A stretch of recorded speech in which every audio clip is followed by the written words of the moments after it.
नमस्कार दोस्तों, मैं सुप्रिया स्वागत करती हूँ आपका डिकोड एग्जाम के मंथली करंट अफेयर्स के रिवीजन क्लास में। तो कैसे आप सभी लोग, उम्मीद करती हूँ आप सभी लोग बहुत अच्छे से होंगे। और जिस तरीके से आप लोग करंट अफेयर्स डेली फॉलो कर रहे हैं और डेली जितना मैं क्वेश्चंस पूछती हूँ उसका लगभग आप लोग आंसर भी करते हैं, तो उससे ये पता चलता है कि हाँ, आप लोग की तैयारी खूब अच्छे से चल रही होगी और आप लोग जो है अपने प्रिपरेशन की जो एक कॉन्टिन्यूटी है उसको बनाए रखे हैं। चलिए इसी तरीके से अपनी प्रिपरेशन को करते रहिए। और आज हम बात करेंगे जनवरी में जितना भी हम लोगों ने जो करंट अफेयर्स पढ़ा है उसका हम एक क्विक रिवीजन लेने की कोशिश करेंगे इस क्लास में।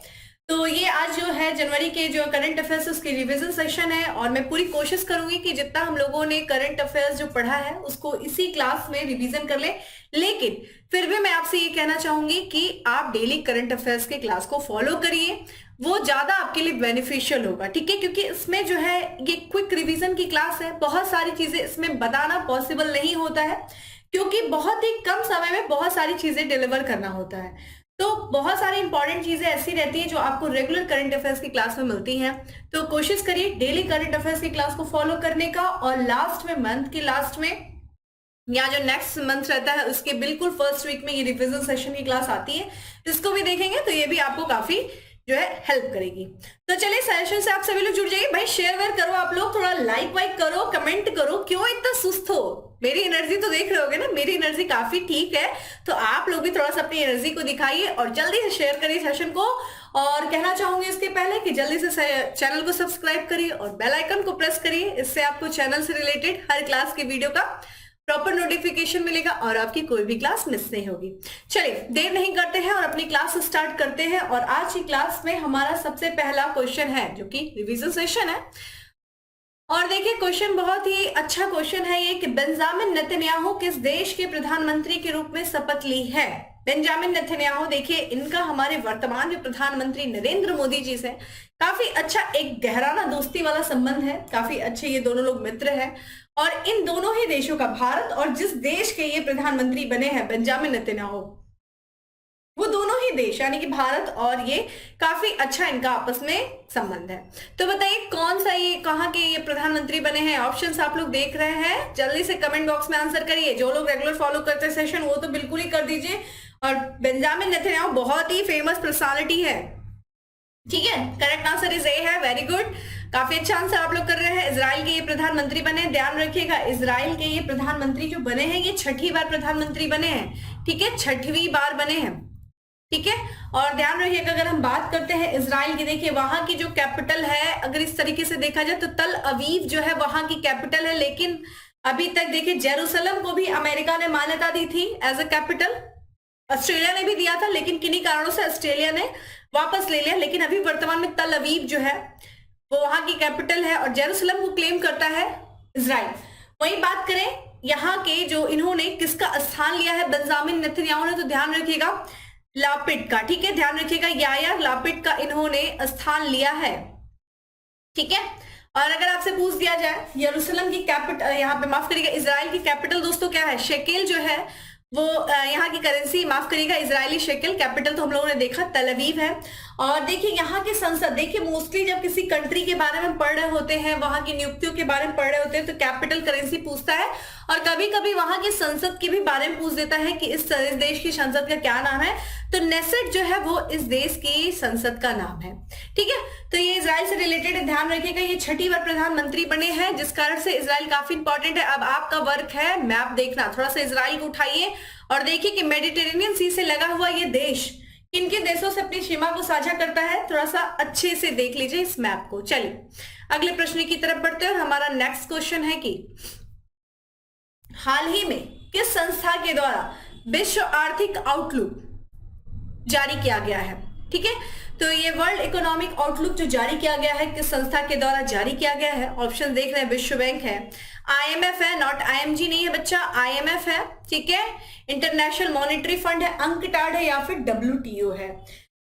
तो दोस्तों इसका करेक्ट आंसर बी ही है, आईएमएफ यानी कि अंतरराष्ट्रीय मुद्रा कोष के द्वारा जो है इसे जारी किया गया, आईएमएफ के द्वारा, इंटरनेशनल मॉनेटरी फंड, ध्यान रखिएगा, ठीक है, इसके द्वारा जारी किया गया है। और अगर हम बात करते कि ये जो जारी किया गया, देखिए जब भी कोई रिपोर्ट आती है तो कुछ उसमें बात किया जाता है, कुछ डेटा बताया जाता है। तो देखिए इस रिपोर्ट में इस वर्ष जो कि फाइनेंशियल ईयर की अगर बात किया जाए, 2023 जो फाइनेंशियल ईयर है इस वर्ष, तो 2023 में ये विकास बताया गया है कि भारत जो है भारत के विकास का पूर्वानुमान लगाया गया है और ये बताया गया है कि जुलाई में, ध्यान रखिएगा, जुलाई में जो है भारत की विकास दर 7.4 से घट करके कितना हो जाएगी, 6.8% हो जाएगी। यानी कि देखा जाए 60 जो है 60 बेसिस पॉइंट जो है ये घट जाएगी, आधार ये घट जाएगा, आधारण 60 आधारण घट जाएगा, ऐसा बताया गया है कि जिस तरीके से वैश्विक आर्थिक मंदी चल रही है। और अगर देखा जाए तो जो मुद्रास्फीति भी बढ़ रही है और ब्याज दर काफी हाई है, उच्च ब्याज दर, ये सारे महत्वपूर्ण कारण बताए गए हैं कि भारत की विकास दर इस साल थोड़ा सा कम रहेगी। पहले 7.4 बताया गया था, उसको घटा करके 6.8 कर दिया गया है। विश्व की भी अर्थव्यवस्था के भी बारे में बताया गया कि उसमें भी थोड़ा सा जो है वैश्विक जो है एक तरीके से ग्रोथ है, जो विकास है, उसमें भी कमी देखने को मिलेगा। तो ये महत्वपूर्ण कारण है, वैश्विक अर्थव्यवस्था, व्यापार, दूसरा देखा जाए उच्च ब्याज दर, ठीक है, ये सारे कारणों से जो है विकास दर पहले से पूर्वानुमान जो किया गया था उसको घटा दिया गया। ठीक है, तो ध्यान रखिएगा कि आर्थिक आउटपुट लुक जो जारी किया गया है, विश्व आर्थिक आउटलुक जो रिपोर्ट, वो IMF इंटरनेशनल मॉनेटरी फंड के द्वारा जारी किया गया है। अगला प्रश्न है हमारा कि किस राज्य सरकार ने 5 साल की अवधि के लिए भारत की पहली नीलगिरी थर परियोजना को लागू किया है। थर, नीलगिरी थर आप लोगों ने देखा होगा, थोड़ा गूगल सर्च करिएगा, इसकी फोटो देख लीजिएगा। नीलगिरी थर देखिए, इसके संरक्षण के लिए 5 वर्ष की जो अवधि के लिए एक पहली परियोजना शुरू की गई है, जो भारत की पहली परियोजना है, ध्यान रखिएगा तमिलनाडु सरकार के द्वारा शुरू की गई है, क्योंकि नीलगिरी थर जो है ये तमिलनाडु का राज्य पशु है। ध्यान रखिएगा तमिलनाडु का राज्य पशु है कौन, नीलगिरी थर। और इसी के संरक्षण के लिए, चूंकि इसका आवास देखिए काफी खत्म हो रहा था, शिकार की वजह से इनकी संख्या कम हो रही थी, जिस कारण से इसको संरक्षण देना काफी आवश्यक हो गया था। तो देखिए नीलगिरी थर की बात किया जाए तो इसका अगर देखिए वैज्ञानिक नेम क्या है ये आपको पता होना चाहिए। तो अगर इसका वैज्ञानिक देखिए नेम क्या है, नीलगिरी, ठीक है, नीलगिरी ट्रगस, नीलगिरी ट्रगस हाइलो, लिख लीजिएगा, हाइलोक्रियस, ठीक है, हाइलोक्रियस जो है ये इसका वैज्ञानिक साइंटिफिक नेम है। और नीलगिरी तहर जो कि तमिलनाडु का राज्य पशु है और इसके संरक्षण के लिए जो 5 साल की अवधि के लिए परियोजना शुरू की गई है, इसका टाइम पीरियड देखिए क्या है, 2022 से लेकर के 2027 ये इसका समय है। ठीक है, और ध्यान रखिएगा ये अपनी तरह की पहली परियोजना है, भारत में पहली जो है नीलगिरी तहर के संरक्षण के लिए पहली परियोजना है। अगर हम IUCN की रेड लिस्ट में देखें, IUCN की रेड लिस्ट में नीलगिरी तहर देखिए क्या है, तो ये जो है लुप्त प्राय प्रजाति, ध्यान रखिएगा लुप्त प्राय प्रजाति है। ठीक है, और अगर आपसे पूछा जाए कि ये वन्य जीव संरक्षण अधिनियम जो 1972 है, वन्य जीव संरक्षण अधिनियम के 1972 के अनुसूची, ठीक है, 1 में इसको संरक्षित किया गया है। तो ये कुछ इंपॉर्टेंट चीजें ध्यान रखिएगा नीलगिरी तहर से संबंधित। ठीक है, चलिए नेक्स्ट क्वेश्चन की तरफ बढ़ते हैं और हमारा नेक्स्ट क्वेश्चन है कि निम्नलिखित में से कौन सी अंतरिक्ष एजेंसी ने जुपिटर आइस मून्स एक्सप्लोरर यानी कि जूस मिशन लॉन्च किया। देखिए जूस का फुल फॉर्म भी आपको याद होना चाहिए, जुपिटर आइस मून्स एक्सप्लोरर। ठीक है, ये मिशन किसके द्वारा, किस अंतरिक्ष एजेंसी के द्वारा लॉन्च किया गया। देखिए यहाँ पे ऑप्शंस आप देख रहे हैं, जाक्सा जो है ये जापान की अंतरिक्ष एजेंसी है, ठीक है, जापान की है ये। नासा देखिए USA की है ये, ठीक है, ये देखा जाए यूरोपियन स्पेस एजेंसी है, ठीक है, जो यूरोपियन स्पेस एजेंसी। और ये इसरो की बात किया जाए दोस्तों तो ये इंडिया की स्पेस एजेंसी है। ठीक है, और जो जूस मिशन लॉन्च किया गया है दोस्तों वो किया गया है यूरोपियन स्पेस एजेंसी के द्वारा, जो कि जुपिटर, जुपिटर क्या है दोस्तों, बृहस्पति ग्रह से संबंधित है। देखिए बृहस्पति ग्रह जो है सूर्य से 5वें क्रम का है और पूरे यहाँ पे अगर देखा जाए यहाँ पे तो ये सबसे बड़ा ग्रह है। ठीक है, सबसे बड़ा ग्रह है और क्रम से देखा जाए तो 5वें नंबर पे इसका क्रम आता है जुपिटर का। और बृहस्पति के लिए ही ध्यान रखिएगा ये यूरोप का पहला समर्पित मिशन है। अभी तक किसी भी यूरोप के द्वारा जो है कोई ऐसा मिशन जुपिटर के लिए लॉन्च नहीं किया गया था।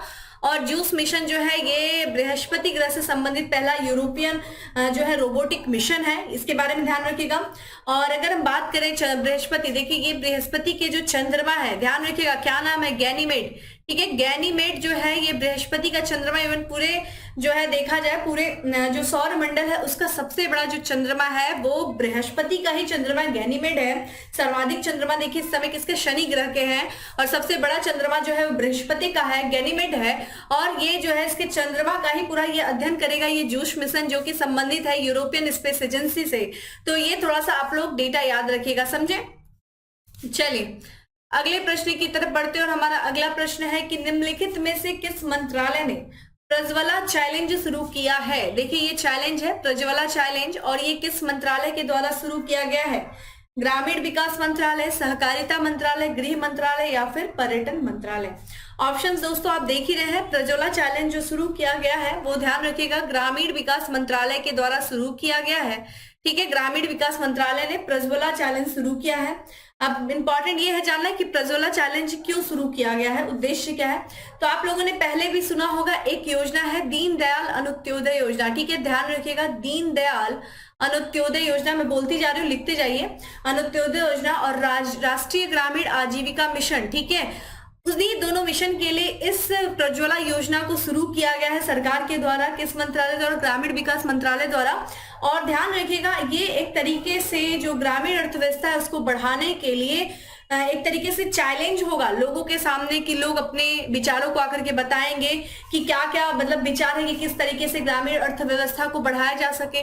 ग्रामीण अर्थव्यवस्था के समक्ष जो चुनौतियां हैं उन चुनौतियों को किस तरीके से समाधान निकाला जा सके और उसके लिए क्या क्या कार्य किया जा सके, ये सब जो है चैलेंज के माध्यम से लोग जो है वो प्रस्तुत करेंगे। जिसका अच्छा लगेगा विचार समाधान उसको सरकार एक्सेप्ट करेगी और उसी के अकॉर्डिंगली चीजों को कार्य करेगी। किस उद्देश्य से, ग्रामीण अर्थव्यवस्था के विकास के लिए। ठीक है, तो ये प्रज्वला चैलेंज ग्रामीण विकास मंत्रालय द्वारा शुरू किया गया है। कारण क्या है, ग्रामीण अर्थव्यवस्था को बदलने के लिए, बदलने वाले जो विचार हैं, जो समाधान है, जो कार्य है, उन कार्यों को आमंत्रित करने के उद्देश्य से। ठीक है, चलिए अगले प्रश्न की तरफ बढ़ते हैं, और हमारा नेक्स्ट क्वेश्चन है कि हाल ही में राष्ट्रीय गंगा परिषद की पहली बैठक, माफ करिएगा, राष्ट्रीय गंगा परिषद की बैठक कहाँ आयोजित की गई।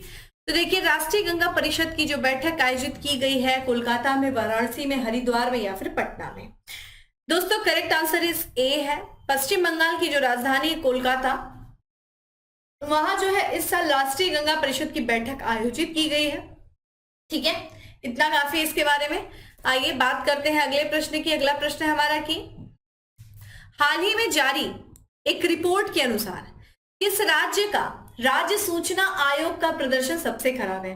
देखिए हर राज्य का अपना सूचना आयोग है और एक रिपोर्ट जारी की जाती है। ध्यान रखिएगा संगठन है किसके द्वारा, वो देखिए नाम याद रख लीजिए उसका, सतर्क। ठीक है, सतर्क नागरिक संगठन। ठीक है, इसी के द्वारा देखा जाए 2021 और 22 में जो राज्य हैं, जो राज्यों का अपना सूचना आयोग है, उन सूचना आयोग के एक तरीके से कार्य पर कि जितना उनसे सूचना जो मांगी गई थी वो सूचना को साझा करने में कितना तत्पर रहे, इस आधार पे सतर्क नागरिक संगठन ने एक रिपोर्ट जारी किया है। और भारत में जो चुनाव आयोग है उनके प्रदर्शन पर ये जो रिपोर्ट जारी किया गया, जो राज्यों के चुनाव आयोग है उनका किस तरीके से प्रदर्शन रहा, उसी के आधार पर यह रिपोर्ट जारी की गई है।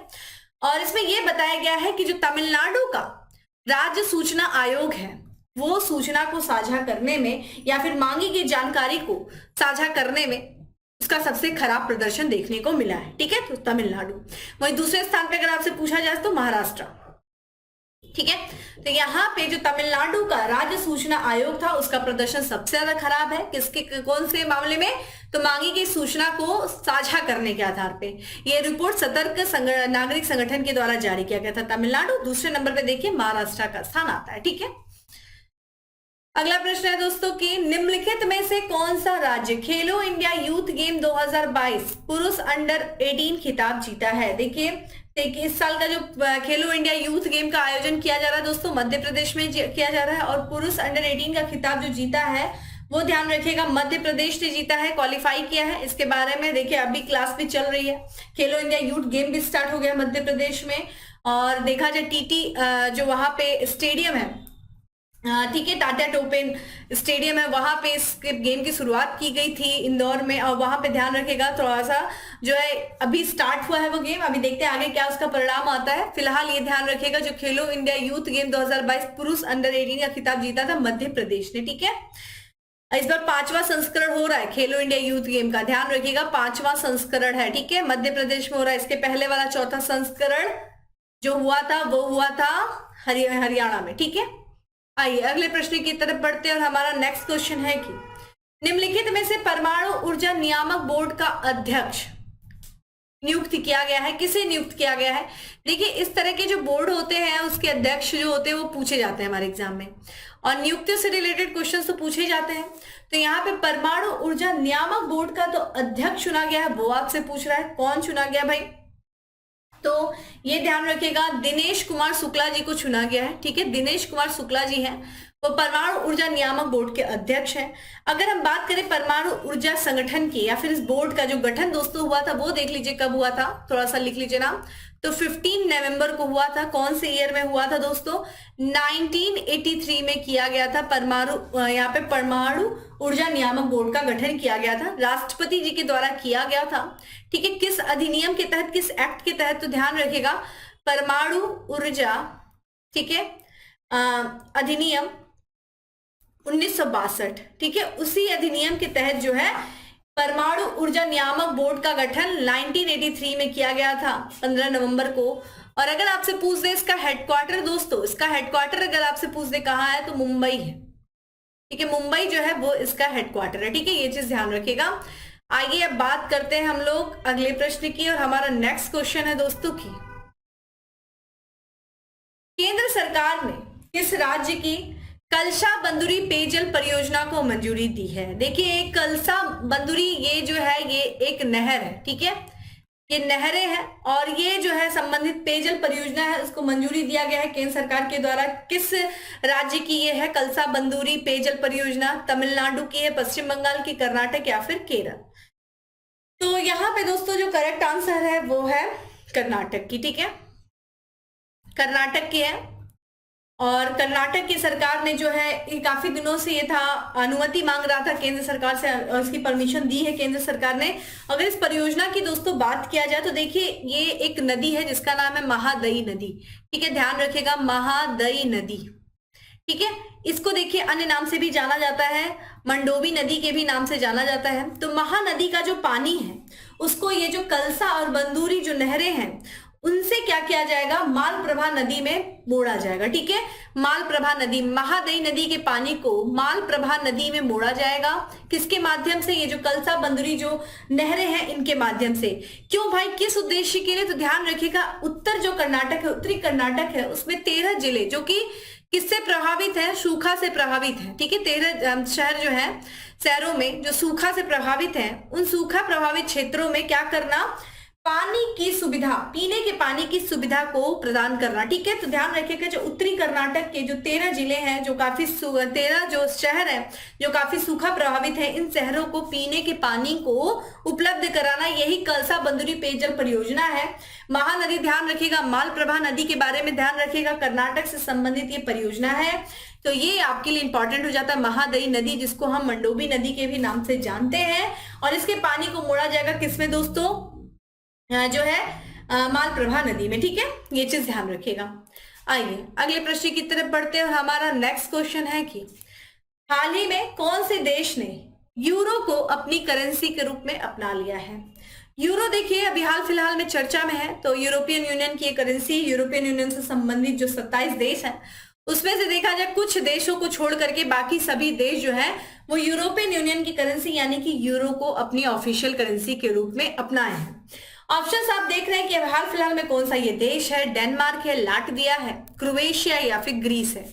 तो दोस्तों इसकी जो करेक्ट आंसर है वो है सी है, क्रोएशिया। ठीक है, क्रोएशिया ने देखा जाए इसकी जो अपनी खुद की करेंसी से, ध्यान रखिएगा नाम क्या था? कूना। ठीक है, ध्यान रखिएगा कूना मुद्रा।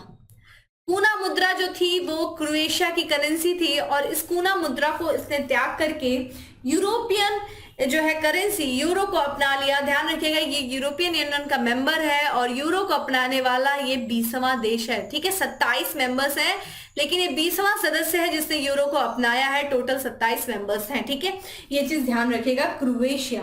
ठीक है, अगर बात करें, ठीक है, तो अब आपकी जिम्मेदारी है थोड़ा सा एटलस उठाएंगे और क्रोएशिया को अच्छे से देख लेंगे। बाकी इसीलिए मैं बार बार कहती हूँ कि आप लोग डेली जो है करंट अफेयर्स की क्लास को फॉलो करिए। इससे आपको पता लगेगा कि हाँ भाई क्या चीजें चल रही हैं, वो आपके लिए इंपॉर्टेंट हो जाता है। ठीक है, चलिए अगले प्रश्न की तरफ बढ़ते हैं और हमारा नेक्स्ट प्रश्न है कि निम्नलिखित में से कौन सा शहर मई 2023 तक 100% सीवरेज सुविधाओं वाला भारत का पहला शहर बन जाएगा। तो मई 2023 में जो है 100% सीवरेज वाला सुविधा जो है भारत का पहला शहर जो बन जाएगा, कौन बन जाएगा? हैदराबाद, चेन्नई, मुंबई या फिर गांधीनगर। तो दोस्तों आप इसका करेक्ट आंसर बताइए क्या है? हैदराबाद। ठीक है, तेलंगाना की जो राजधानी है हैदराबाद, वो जो है मई यानी कि इस साल 2023 तक 100% सीवरेज सुविधा वाला भारत का पहला शहर बन जाएगा। ये चीज ध्यान रखिएगा। ठीक है, 100%। और अगर इसके बारे में और देखा जाए तो देखिए तेलंगाना से अलग, जो आंध्र प्रदेश से तेलंगाना अलग हुआ था और अभी तेलंगाना ने देखिए अपनी राजधानी तो हैदराबाद, लेकिन आंध्र प्रदेश की पहले राजधानी हैदराबाद हुआ करती थी। 2014 के बाद से आंध्र प्रदेश की जो राजधानी ये माना जा रहा था कि अमरावती होगी, लेकिन अभी जो है आंध्र प्रदेश ने बोला कि उसकी जो राजधानी होगी दोस्तों क्या हो जाएगी? विशाखापत्तनम जो है वो आंध्र प्रदेश की राजधानी हो जाएगी। ठीक है, ये चीज ध्यान रखिएगा। तो 100% जो है सीवरेज सुविधा वाला भारत का शहर, पहला शहर जो बनेगा वो तेलंगाना की राजधानी हैदराबाद बनेगा मई 2023 तक। ठीक है, आइए अगले प्रश्न की तरफ बढ़ते हैं कि निम्नलिखित में से किस राज्य में चुनाव आयोग ने मिशन 929 लॉन्च किया है? तो देखिए ये जो राज्य है यहाँ पे जितने भी जो बूथ है यहाँ पे चुनाव आयोग के द्वारा, तो 929 बूथों पे लगा जो है वोट हो, 92% वोटों की प्रतिशतता बढ़ाने के लिए ये जो चुनाव आयोग ने इस मिशन को शुरू किया है दोस्तों, वो शुरू किया गया है उत्तरी पश्चिमी, यहाँ पे ध्यान रखिएगा, उत्तर पूर्वी पूर्वोत्तर राज्य जो है त्रिपुरा। ठीक है, जिसकी राजधानी अगरतला है। ठीक है, त्रिपुरा में शुरू किया है। त्रिपुरा की दोस्तों बात किया जाए त्रिपुरा, तो ये ध्यान रखिएगा ये 7 सिस्टर्स में से एक है। ठीक है, 7 सिस्टर्स में से एक है त्रिपुरा। इसकी अपनी यहाँ पे देखिए थोड़ा सा इसके बारे में देख लीजिएगा, अगरतला इसकी राजधानी है। ठीक है, पूर्वोत्तर राज्यों में से एक राज्य। ठीक है, यहीं पे जो है चुनाव आयोग के द्वारा मिशन 929 लॉन्च किया गया है। ठीक है, चलिए अगले प्रश्न की तरफ बढ़ते हैं और हमारा नेक्स्ट क्वेश्चन है कि 108वीं भारतीय विज्ञान कांग्रेस का आयोजन कहाँ शुरू हुआ है? तो ये 108वीं भारतीय विज्ञान कांग्रेस है, इसका आयोजन कहाँ? कोलकाता में, नागपुर में, हैदराबाद में या फिर मुंबई में? तो दोस्तों इसका अगर हम करेक्ट आंसर देखें तो देखिए ये नागपुर में। बहुत इंपॉर्टेंट ये क्वेश्चन है, महाराष्ट्र में है नागपुर, और नागपुर देखिए संतरों के लिए फेमस है ना नागपुर। और 108वीं जो है भारतीय विज्ञान कांग्रेस हुआ है नागपुर में, इस साल हुआ है। और अगर हम बात करें जो विज्ञान कांग्रेस का, तो इसकी थीम देख लीजिए क्या है, ये आपसे पूछा जा सकता है। थीम देखिए क्या है कि महिला सशक्तिकरण के साथ सतत विकास के लिए विज्ञान और प्रौद्योगिकी, मतलब महिला को सशक्तिकरण करने के लिए विज्ञान और प्रौद्योगिकी को एक साथ लेकर के चलना, यानी कि science and technology for sustainable development with women empowerment, ये इस साल की थीम थी। ठीक है, बात करें इसके बारे में, देखिए जो विज्ञान कांग्रेस की स्थापना जो हुई थी 1914 में हुआ था। ध्यान रखिएगा 1914 में हुआ था। कहाँ हुआ था? कोलकाता में हुआ था। ठीक है, ध्यान रखिएगा कोलकाता में हुआ था। और अगर आपसे पूछ दे कि 107वां जो था वो विज्ञान कांग्रेस कहाँ पे हुआ था, तो ध्यान रखिएगा बेंगलुरु में हुआ था। ठीक है, बेंगलुरु में हुआ था। और यहाँ पे बात करें बेंगलुरु कर्नाटक की कैपिटल है। ठीक है, ध्यान रखिएगा कर्नाटक की कैपिटल है बेंगलुरु में। माफ करिएगा। चलिए अब बात करते हैं हम अगले प्रश्न की, और हमारा अगला प्रश्न है कि निम्नलिखित में से कौन भारतीय वायुसेना की पश्चिमी वायु कमान का कार्यभार ग्रहण किया है? तो यहाँ देखिए भारतीय वायुसेना की जो पश्चिमी वायु कमान का कार्यभार किसने ग्रहण किया? ऑप्शंस आप देख रहे हैं, पंकज मोहन सिन्हा, अरविंद सेन, मुकेश जैन या फिर विनोद सिन्हा। जल्दी से कमेंट बॉक्स में आंसर करिए। जो लोग रेगुलर सेशन को फॉलो करते हैं उन्हें पता होगा आंसर क्या है। और नहीं फॉलो करने वाले तो भाई क्या ही बताया जाए, वो तो सोचते हैं एक ही दिन उनको कोई अमृत पिला के चला जाए और हम पी लें और एक ही दिन में हम क्वालिफाई कर लें एग्जाम। नहीं भाई, ऐसा हो ही नहीं सकता। रेगुलर रेगुलर आपको पढ़ना होगा। कोई ऐसा एग्जाम नहीं देने जा रहे हैं डिग्री कॉलेज का कि आज रात में पढ़ेंगे और सुबह जाकर के एग्जाम दे करके आएंगे और ग्रेजुएशन हो गया। नहीं, ये तो आपका बहुत इंपॉर्टेंट एग्जाम है भाई। लाखों लाखों लोग बढ़ते हैं एक एक सीट के लिए, तो आपका समझ है ना कंपटीशन कितना टाइट है। तो रेगुलर फॉलो करिए और जल्दी से बताइए भाई, यहाँ पे भारतीय वायुसेना की जो पश्चिमी वायु कमान का कार्यभार ग्रहण किया है, किसने किया है? तो इसका दोस्तों करेक्ट आंसर है पंकज मोहन सिन्हा ने किया है। ठीक है, इसके हम डायरेक्ट आंसर पे चलते हैं। पंकज मोहन सिन्हा ने किया है, आंसर आप देख रहे हैं। चलिए अगले प्रश्न की तरफ बढ़ते हैं। नेक्स्ट क्वेश्चन है कि किस अंतरिक्ष एजेंसी ने अंतरिक्ष में पहला 54 स्टारलिंक V2.0 उपग्रह प्रक्षेपित किया है? नाम ही समझ में आ रहा होगा। ठीक है, कौन किया है ये 54 स्टारलिंक V2.0 उपग्रह प्रक्षेपित किया है? तो देखिए ये एलन मस्क की स्पेस एजेंसी है, स्पेस एक्स। ठीक है, इसी ने इसको लॉन्च किया है। बहुत इन डेप्थ देखना है तो डेली करंट अफेयर्स की सेशन फॉलो करना पड़ेगा। ठीक है, चलिए अगले प्रश्न की तरफ बढ़ते हैं। अगला प्रश्न है हमारा कि हाल ही में भारत और किस देश के बीच आर्थिक सहयोग और व्यापार समझौता लागू हुआ है? तो देखिए भारत और देखा जाए किसके बीच में आर्थिक सहयोग और व्यापार समझौता जो लागू हुआ है, किस किस के बीच में हुआ है? तो दोस्तों इसका जो करेक्ट आंसर है वो है ऑस्ट्रेलिया। ठीक है, ऑस्ट्रेलिया और भारत ने जो है आर्थिक सहयोग और व्यापार समझौता लागू किया है एक दूसरे के बीच में। ध्यान रखिएगा, व्यापार को बढ़ावा देने के लिए ये समझौता लागू किया गया है। ठीक है, माफ करिएगा। ठीक है, तो ये देखिए आर्थिक सहयोग और व्यापार समझौता जो लागू किया गया है वो ऑस्ट्रेलिया और भारत में किया गया। ठीक है, चलिए अगले प्रश्न की तरफ बढ़ते हैं और हमारा नेक्स्ट क्वेश्चन है कि निम्नलिखित में से किसकी अध्यक्षता में लद्दाख की संस्कृति, भाषा और रोजगार की रक्षा हेतु समिति बनाई गई है? देखिए जो लद्दाख के लोग हैं वो लगातार मांग कर रहे हैं स्वयं को जो है आर्टिकल, यहाँ पे ध्यान रखिएगा, जो है जो अनुसूची है, अनुसूची 5 में शामिल करने के लिए। और वहां पे अभी काफी विरोध प्रदर्शन भी हो रहा है और चूंकि इसीलिए वहां के जो लद्दाख की संस्कृति है, जो भाषा है, जो रोजगार है, उसकी रक्षा करने के लिए एक समिति की गठन किया गया है। किसकी अध्यक्षता में दोस्तों? नित्यानंद राय की समिति में की अध्यक्षता में ये समिति गठित की गई है। और ये देखिए 17 सदस्यीय समिति है। ठीक है, 17 सदस्यीय ये समिति है और ये समिति ध्यान रखिएगा विचार विमर्श करेगी कि लद्दाख में जो लोग हैं उनकी जो अधिकारों की किस तरह से रक्षा किया जाए, उनकी संस्कृति को किस तरीके से बचाया जाए। इन सब जो है मुद्दों पर ये समिति अधिकारियों के साथ बातचीत करेगी और बात करेगी किस तरीके से जो वहाँ की संस्कृति, जो वहाँ की भाषा, जो वहाँ की रोजगार है उसकी रक्षा की जाए। तो नित्यानंद राय, ध्यान रखिएगा, नित्यानंद राय की अध्यक्षता में समिति का गठन किया गया है। ठीक है, चलिए अगले प्रश्न की तरफ बढ़ते हैं। हमारा नेक्स्ट क्वेश्चन है कि भारत की पहली अंडर वाटर मेट्रो सेवा किस शहर में शुरू की जाएगी? तो भारत की पहली जो अंडर वाटर मेट्रो सेवा है वो किस शहर में शुरू की जाएगी? ऑप्शंस आप देख रहे हैं, चेन्नई, कोलकाता, गांधीनगर या फिर मुंबई। तो इसका जो करेक्ट आंसर है दोस्तों, देखिए पहली भी मेट्रो कोलकाता में चलाई गई थी और पहली अंडर वाटर मेट्रो भी कहाँ चलाएगी? तो दोस्तों ये चलेगी कोलकाता में चलाई जाएगी। और ये जो पश्चिम बंगाल है वहां पे जो हुगली नदी है, ध्यान रखिएगा हुगली नदी है, उसी के अंदर ये सुरंग बनाई जा रही है। और ये मेट्रो देखिए, ये जो सुरंग है वो किसको किसको जोड़ेगी? तो ये कोलकाता को, ध्यान रखिएगा, कोलकाता को किससे जोड़ेगी दोस्तों? तो वहां का शहर है हावड़ा शहर। ठीक है, कोलकाता को हावड़ा से जोड़ेगी।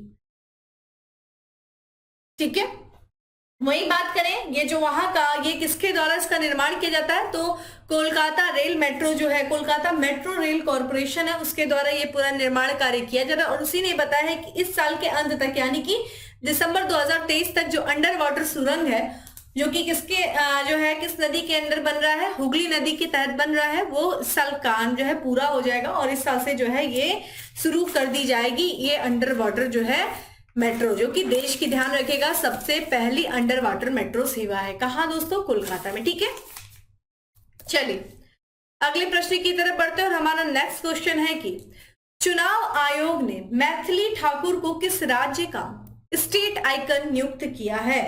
तो देखिए, मैथिली ठाकुर को जो चुनाव आयोग ने जो है स्टेट आइकन नियुक्त किया है, ये किया है बिहार। ठीक है, बिहार में, बिहार से है ये संबंधित। तो मैथिली ठाकुर जो है वो स्टेट आइकन बनाई गई है, बिहार के चुनाव आयोग के द्वारा बनाया गया है। और यहाँ पे जो चुनाव होने वाला है उसका प्रचार प्रसार करने का, लोगों को मोटिवेट करने का कि लोग जागरूक हों, लोग अपने अधिकारों का इस्तेमाल करें, वोट करें, किस तरीके से वोट के प्रति लोगों को जागरूक किया जाए। मैथिली जो है, ये मैथिली ठाकुर इसके तहत जो है सारा प्रचार प्रसार करेंगी। ठीक है, लोगों को एक तरीके से जागरूक करेंगी। अगला प्रश्न है हमारा कि निम्नलिखित में से कौन सियाचिन में सक्रिय रूप से तैनात होने वाली पहली अधिकारी बनी है? तो देखिए, सियाचिन की दोस्तों बात किया जाए तो ये दुनिया का सबसे ऊंचा बैटल ग्राउंड है, युद्ध, ठीक है, स्थान माना जाता है। ये दुनिया का सबसे ऊंचा युद्ध क्षेत्र माना जाता है। ठीक है, सबसे ऊंचा युद्ध क्षेत्र माना जाता है। ठीक है, बैटल ग्राउंड माना जाता है। और ये देखा जाए जो सियाचिन जो है दोस्तों, वो ट्रांस हिमालय यानी काराकोरम रेंज में, ठीक है, काराकोरम रेंज में स्थित है, काराकोरम रेंज में स्थित है। और ये जो है इस सबसे ऊंचे युद्ध क्षेत्र में तैनात होने वाली जो पहली महिला अधिकारी बनी है दोस्तों, वो बनी है शिवा चौहान। ठीक है, शिवा चौहान, शिवा चौहान जो है ये दुनिया के सबसे ऊंचे सक्रिय यानी कि जो युद्ध बैटल ग्राउंड है, सबसे ऊंचा युद्ध क्षेत्र है, वहां पे तैनात होने वाली पहली महिला जो अधिकारी बनी है वो शिवा चौहान बनी। ठीक है, चलिए अगले प्रश्न की तरफ बढ़ते हैं। और हमारा नेक्स्ट क्वेश्चन है कि रक्षा मंत्री राजनाथ सिंह ने किस राज्य या केंद्र शासित प्रदेश में सियोम पुल का उद्घाटन किया है? ठीक है, यहाँ देखिए उद्देश्य किया लिख गया है, यहाँ पे लिखना था उद्घाटन किया है। सियोम पुल कहाँ पे किया गया है? लद्दाख में, सिक्किम में, अरुणाचल प्रदेश में या फिर हिमाचल प्रदेश में? दोस्तों इसका करेक्ट आंसर है अरुणाचल प्रदेश। ठीक है, देखिए पूर्वोत्तर का शहर है अरुणाचल प्रदेश। और अभी इसी हम लोग अरुणाचल प्रदेश के बारे में नामदफा नेशनल पार्क के बारे में पढ़े थे। नामदफा नेशनल पार्क बहुत इंपॉर्टेंट है। ठीक है, तो कुछ दिन पहले हम लोगों ने पढ़ा भी था। और यहीं का ये देखा जाए, यहीं पे सियोम पुल बनाया गया है और ये सियोम नदी पर बनाया गया है। ध्यान रखिएगा, सियोम नदी है वहां पे, ये 100 मीटर लंबा पुल है, सियोम नदी पर बनाया गया। नदी कौन सी दोस्तों? सियोम नदी है और इसी के ऊपर ये पुल बना है। ठीक है, चलिए अगले प्रश्न की तरफ बढ़ते हैं। और हमारा नेक्स्ट क्वेश्चन है कि एशियन पैसिफिक डाक संघ के महासचिव के रूप में किसने कार्यभार संभाला? देखिए एशियन पैसिफिक डाक संघ है, उसका महासचिव नियुक्त किया गया है। किसने कार्यभार संभाला दोस्तों? तो इसका जो करेक्ट आंसर अगर आप देखें तो ये हो जाएगा विनय। ठीक है, विनय प्रकाश सिंह। ठीक है, विनय प्रकाश सिंह जी ने जो है वो इसका पूरा कार्यभार संभाला है, ये चीज ध्यान रखिएगा। और अगर हम थोड़ा सा एशिया पैसिफिक डाक संघ के बारे में भी जान लें तो ये इंपॉर्टेंट है। देखिए पहली बात तो ये कि ये जो डाक संघ है जो कि एक अंतरराष्ट्रीय संगठन, ध्यान रखेगा डाक क्षेत्र में ये अंतरराष्ट्रीय संगठन है और ये पहले कोई भारतीय हैं जो डाक क्षेत्र में जो अंतरराष्ट्रीय संगठन है उसका नेतृत्व कर रहे हैं। ठीक है, तो ऐसा पहली बार हो रहा है कि अंतरराष्ट्रीय क्षेत्र जो कि डाक संघ है ये इसी पे जो एशियन पैसिफिक डाक संघ, और इसका नेतृत्व करने वाले ये पहले भारतीय बने हैं। ठीक है, ये 4 साल तक अपने पद पे रहेंगे, ये चीज ध्यान रखिएगा, 4 साल तक ये अपने पद पे रहेंगे। और बात करें इस संगठन की, एशियन पैसिफिक डाक संगठन की, तो इसमें 32 सदस्य देश जो है वो शामिल है। ठीक है, सदस्य देश हैं और ये एक अंतर सरकारी संगठन है। और ये ध्यान रखिएगा ये यूनाइटेड नेशन की एक विशेष एजेंसी है। ठीक है, इसका हेडक्वार्टर आप लोग के लिए ज्यादा इंपॉर्टेंट हो जाता है। इसका हेडक्वार्टर कहाँ है दोस्तों? बैंकॉक है। ठीक है, बैंकॉक किसका कैपिटल है? तो थाईलैंड का। ठीक है, थाईलैंड का ये कैपिटल है बैंकॉक, और बैंकॉक में ही हेडक्वार्टर है किसका? एशियन पैसिफिक डाक संघ का हेडक्वार्टर है, जो कि एक विशेष एजेंसी है संयुक्त राष्ट्र की। और ये ध्यान रखिएगा कि ये एक अंतर सरकारी संगठन है किसमें? डाक क्षेत्र से संबंधित। और इस अंतर सरकारी डाक क्षेत्र से संबंधित जो वैश्विक संगठन है एशियन पैसिफिक डाक संघ, उसका नेतृत्व करने वाले पहले भारतीय बने हैं विनय प्रकाश सिंह। ठीक है, ये चीज ध्यान रखिएगा। चलिए अगले प्रश्न की तरफ बढ़ते हैं। और अगला प्रश्न है हमारा कि निम्नलिखित में से कौन सा देश हाइड्रोजन संचालित ट्रेन शुरू करने वाला एशिया का पहला देश बन गया है?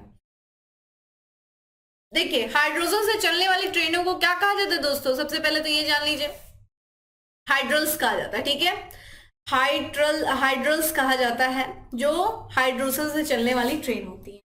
इस ट्रेन में देखिए जो फ्यूल लगा होता है, फ्यूल सेल, ध्यान रखिएगा, जो फ्यूल सेल होता है, ठीक है, ये क्या करता है, ऑक्सीजन के साथ क्या करता है, हाइड्रोजन से मिलकर ऊर्जा उत्पन्न करता है। ठीक है, जो ऑक्सीजन होता है, ऑक्सीजन जो है हाइड्रोजन से मिलता है और फिर एनर्जी को जनरेट करता है, और रिटर्न में देखिए बदले में क्या निकलता है, इसमें से पानी और भाप निकलता है, जिस कारण से जो हाइड्रोजन से संचालित जो ट्रेनें होती हैं वो क्या होती हैं, वो बहुत ही ज्यादा पर्यावरण अनुकूल होती हैं।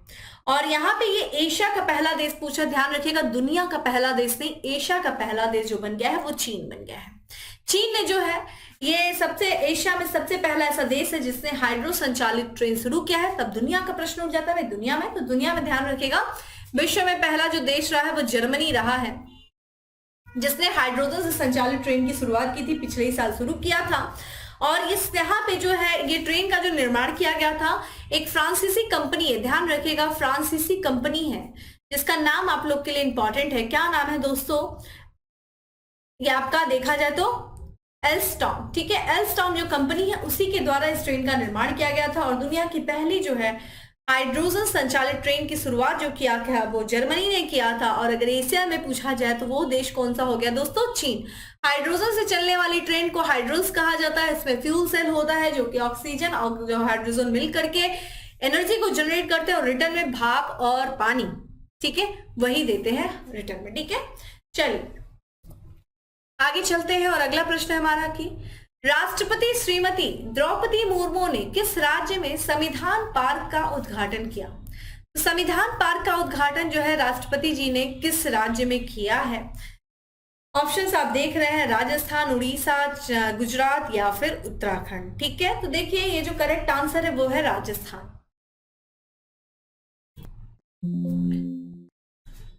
ठीक है, तो यहाँ पे देखिए राजस्थान है जिसने संविधान पार्क का उद्घाटन किया है। और हम बात कर लें थोड़ा सा इसके बारे में। राजस्थान देखिए ये देश का पहला ऐसा राज्य है जिसने इस तरीके का जो है पार्क स्थापित किया, यानी कि वहां के लोगों में संविधान के प्रति जागरूकता पैदा करने के लिए वहां का जो राजभवन है वहां पे संविधान पार्क का उद्घाटन किया है। ठीक है, संविधान पार्क का उद्घाटन किया गया है राष्ट्रपति जी के द्वारा। कहां पे? राजस्थान में। ठीक है, और राजस्थान जो है ये देश का पहला राज्य है जहां पे संवैधानिक जागरूकता पैदा करने के लिए संविधान पार्क का उद्घाटन किया गया है। चलिए अगले प्रश्न की तरफ बढ़ते हैं। अगला प्रश्न है कि निम्न में से किस संस्था या कंपनी द्वारा भारत की पहली हरित हाइड्रोजन मिश्रण परियोजना शुरू की गई? ठीक है, तो ध्यान रखिएगा ये भारत की पहली हरित हाइड्रोजन मिश्रण परियोजना है जो कि किस संस्था या कंपनी के द्वारा शुरू की गई। ऑप्शंस आप देख रहे हैं, ओएनजीसी है, एनटीपीसी है, आईओसी है या फिर नीति आयोग है। ऑप्शंस आप देखिए भारत का पहला हरित हाइड्रोजन मिश्रण परियोजना जो शुरू की गई है दोस्तों, वो शुरू की गई है NTPC, national thermal power corporation के द्वारा शुरू किया गया है। ये देश की पहली हाइड्रोजन, ठीक है, पहली हरित हाइड्रोजन मिश्रण परियोजना है। चलिए अब बात करते हैं हम अगले प्रश्न की, और हमारा नेक्स्ट क्वेश्चन है, देखिए बहुत ज्यादा हम कुछ क्वेश्चंस पे इन डेप्थ नहीं जा रहे, कारण वही है क्योंकि पॉसिबल नहीं है। और आप ध्यान रखिएगा कि आपको डेली सेशन भी फॉलो करना है, ये चीज मैं बार बार आप लोग को रिमाइंड करा रही। अगला प्रश्न है कि निम्नलिखित में से किस राज्य सरकार ने मुख्यमंत्री सुखाश्रय सहायता कोष की शुरुआत की है? तो किस राज्य सरकार ने किया है मुख्यमंत्री सुखाश्रय सहायता कोष की शुरुआत किया है? उत्तर प्रदेश है, झारखंड है, हिमाचल प्रदेश है या फिर बिहार है? तो मुख्यमंत्री सुखाश्रय सहायता कोष की जो शुरुआत की गई है दोस्तों, वो शुरू किया गया हिमाचल प्रदेश की सरकार के द्वारा। ठीक है, हिमाचल प्रदेश की सरकार के द्वारा इसकी शुरुआत की गई है।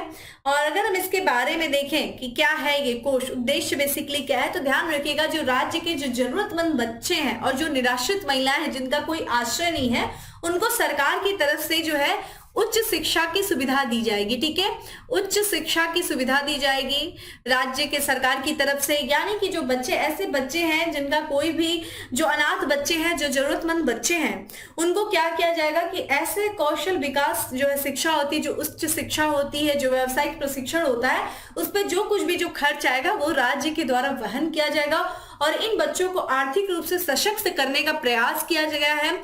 ये और वो जो महिलाएं, जो निराश्रित महिलाएं जिनका कोई आश्रय नहीं है, उनको क्या किया जाएगा, इन्हीं उच्च शिक्षा के माध्यम से, उच्च कौशल के माध्यम से जो है उन्हें क्या किया जाएगा, आत्मनिर्भर बनाने का प्रयास किया जाएगा। कौन से जो है किसके द्वारा, मुख्यमंत्री सुखाश्रय सहायता कोष के द्वारा, जो कि शुरू किया गया है हिमाचल प्रदेश की सरकार के द्वारा। ठीक है, चलिए नेक्स्ट क्वेश्चन है हमारा कि निम्न में से किस राज्य ने जग मिशन ने वर्ल्ड हैबिटेट अवार्ड 2023 जीता है। तो देखिए ये एक राज्य सरकार का मिशन है जिसका नाम है जग मिशन। ठीक है, और इस मिशन ने वर्ल्ड हैबिटेट अवार्ड 2023 जीता है। और ये किस राज्य का जग मिशन है, तो correct answer is a, Orissa का ये जग मिशन है। और जग मिशन का उद्देश्य क्या है, तो ध्यान रखिएगा ये जो राज्य उड़ीसा राज्य को दुनिया, एक तरीके से ये जो मिशन है ध्यान रखिएगा दुनिया का सबसे बड़ा भूमि टाइटलिंग या फिर जो है स्लम कार्यक्रम है। और उद्देश्य क्या है, जो आके झुग्गी वासी होते हैं, जो स्लम में रहने वाले लोग होते हैं, उनके जीवन को सशक्त बनाना और साथ ही साथ उस राज्य को पूरी तरीके से झुग्गी झोपड़ी मुक्त करना, यही इस जग मिशन का उद्देश्य है। और वहां की जो उड़ीसा की सरकार है वो ये प्रयास कर रही है कि उड़ीसा जो है वो भारत का पहला ऐसा राज्य बने जहां पे जो है किसी भी कोई भी झुग्गी झोपड़ी ना हो। तो इस प्रकार की जो है महत्वाकांक्षी जो है लक्ष्य के साथ वहां की सरकार आगे बढ़ रही है और काफी सफलता मिली है, क्योंकि ध्यान रखिएगा वर्ल्ड हैबिटेट अवार्ड उड़ीसा को दूसरी बार मिला है इसी जग मिशन के लिए। इसके पहले भी 2019 में ये अवार्ड दिया गया था इस मिशन को। तो काफी ये सफल मिशन है जग मिशन, और ये हैबिटेट अवार्ड जो दिया गया है 2023 का वो उड़ीसा को दिया गया है। अगले प्रश्न पे नेक्स्ट क्वेश्चन है कि निम्न में से किस राज्य में पहला अखिल भारतीय वार्षिक राज्य मंत्रियों का सम्मेलन आयोजित किया गया। तो ध्यान रखिएगा ये पहला है अखिल भारतीय वार्षिक राज्य मंत्रियों का सम्मेलन, और पहली बार है तो इसलिए इंपॉर्टेंट हो जाता है कहाँ पे किया गया है। ऑप्शंस देख रहे हैं आप लोग, और करेक्ट जो है आंसर है दोस्तों वो है मध्य प्रदेश। ठीक है, मध्य प्रदेश में जो है पहला अखिल भारतीय वार्षिक राज्य मंत्रियों का सम्मेलन आयोजित किया गया है। चलिए अगले प्रश्न की तरफ बढ़ते हैं और हमारा नेक्स्ट क्वेश्चन है कि निम्न में से किस नदी पर सुन्नी बांध जल विद्युत परियोजना विकसित की जा रही है। तो किस नदी पर की जा रही है सुन्नी बांध जल विद्युत परियोजना।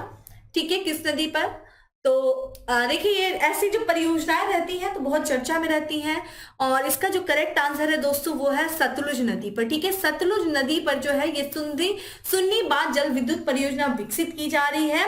और ये ध्यान रखिएगा कहाँ पे, तो हिमाचल प्रदेश में। ठीक है, हिमाचल प्रदेश में ये सुन्नी बांध जल विद्युत परियोजना संबंधित है, सतलुज नदी पर है।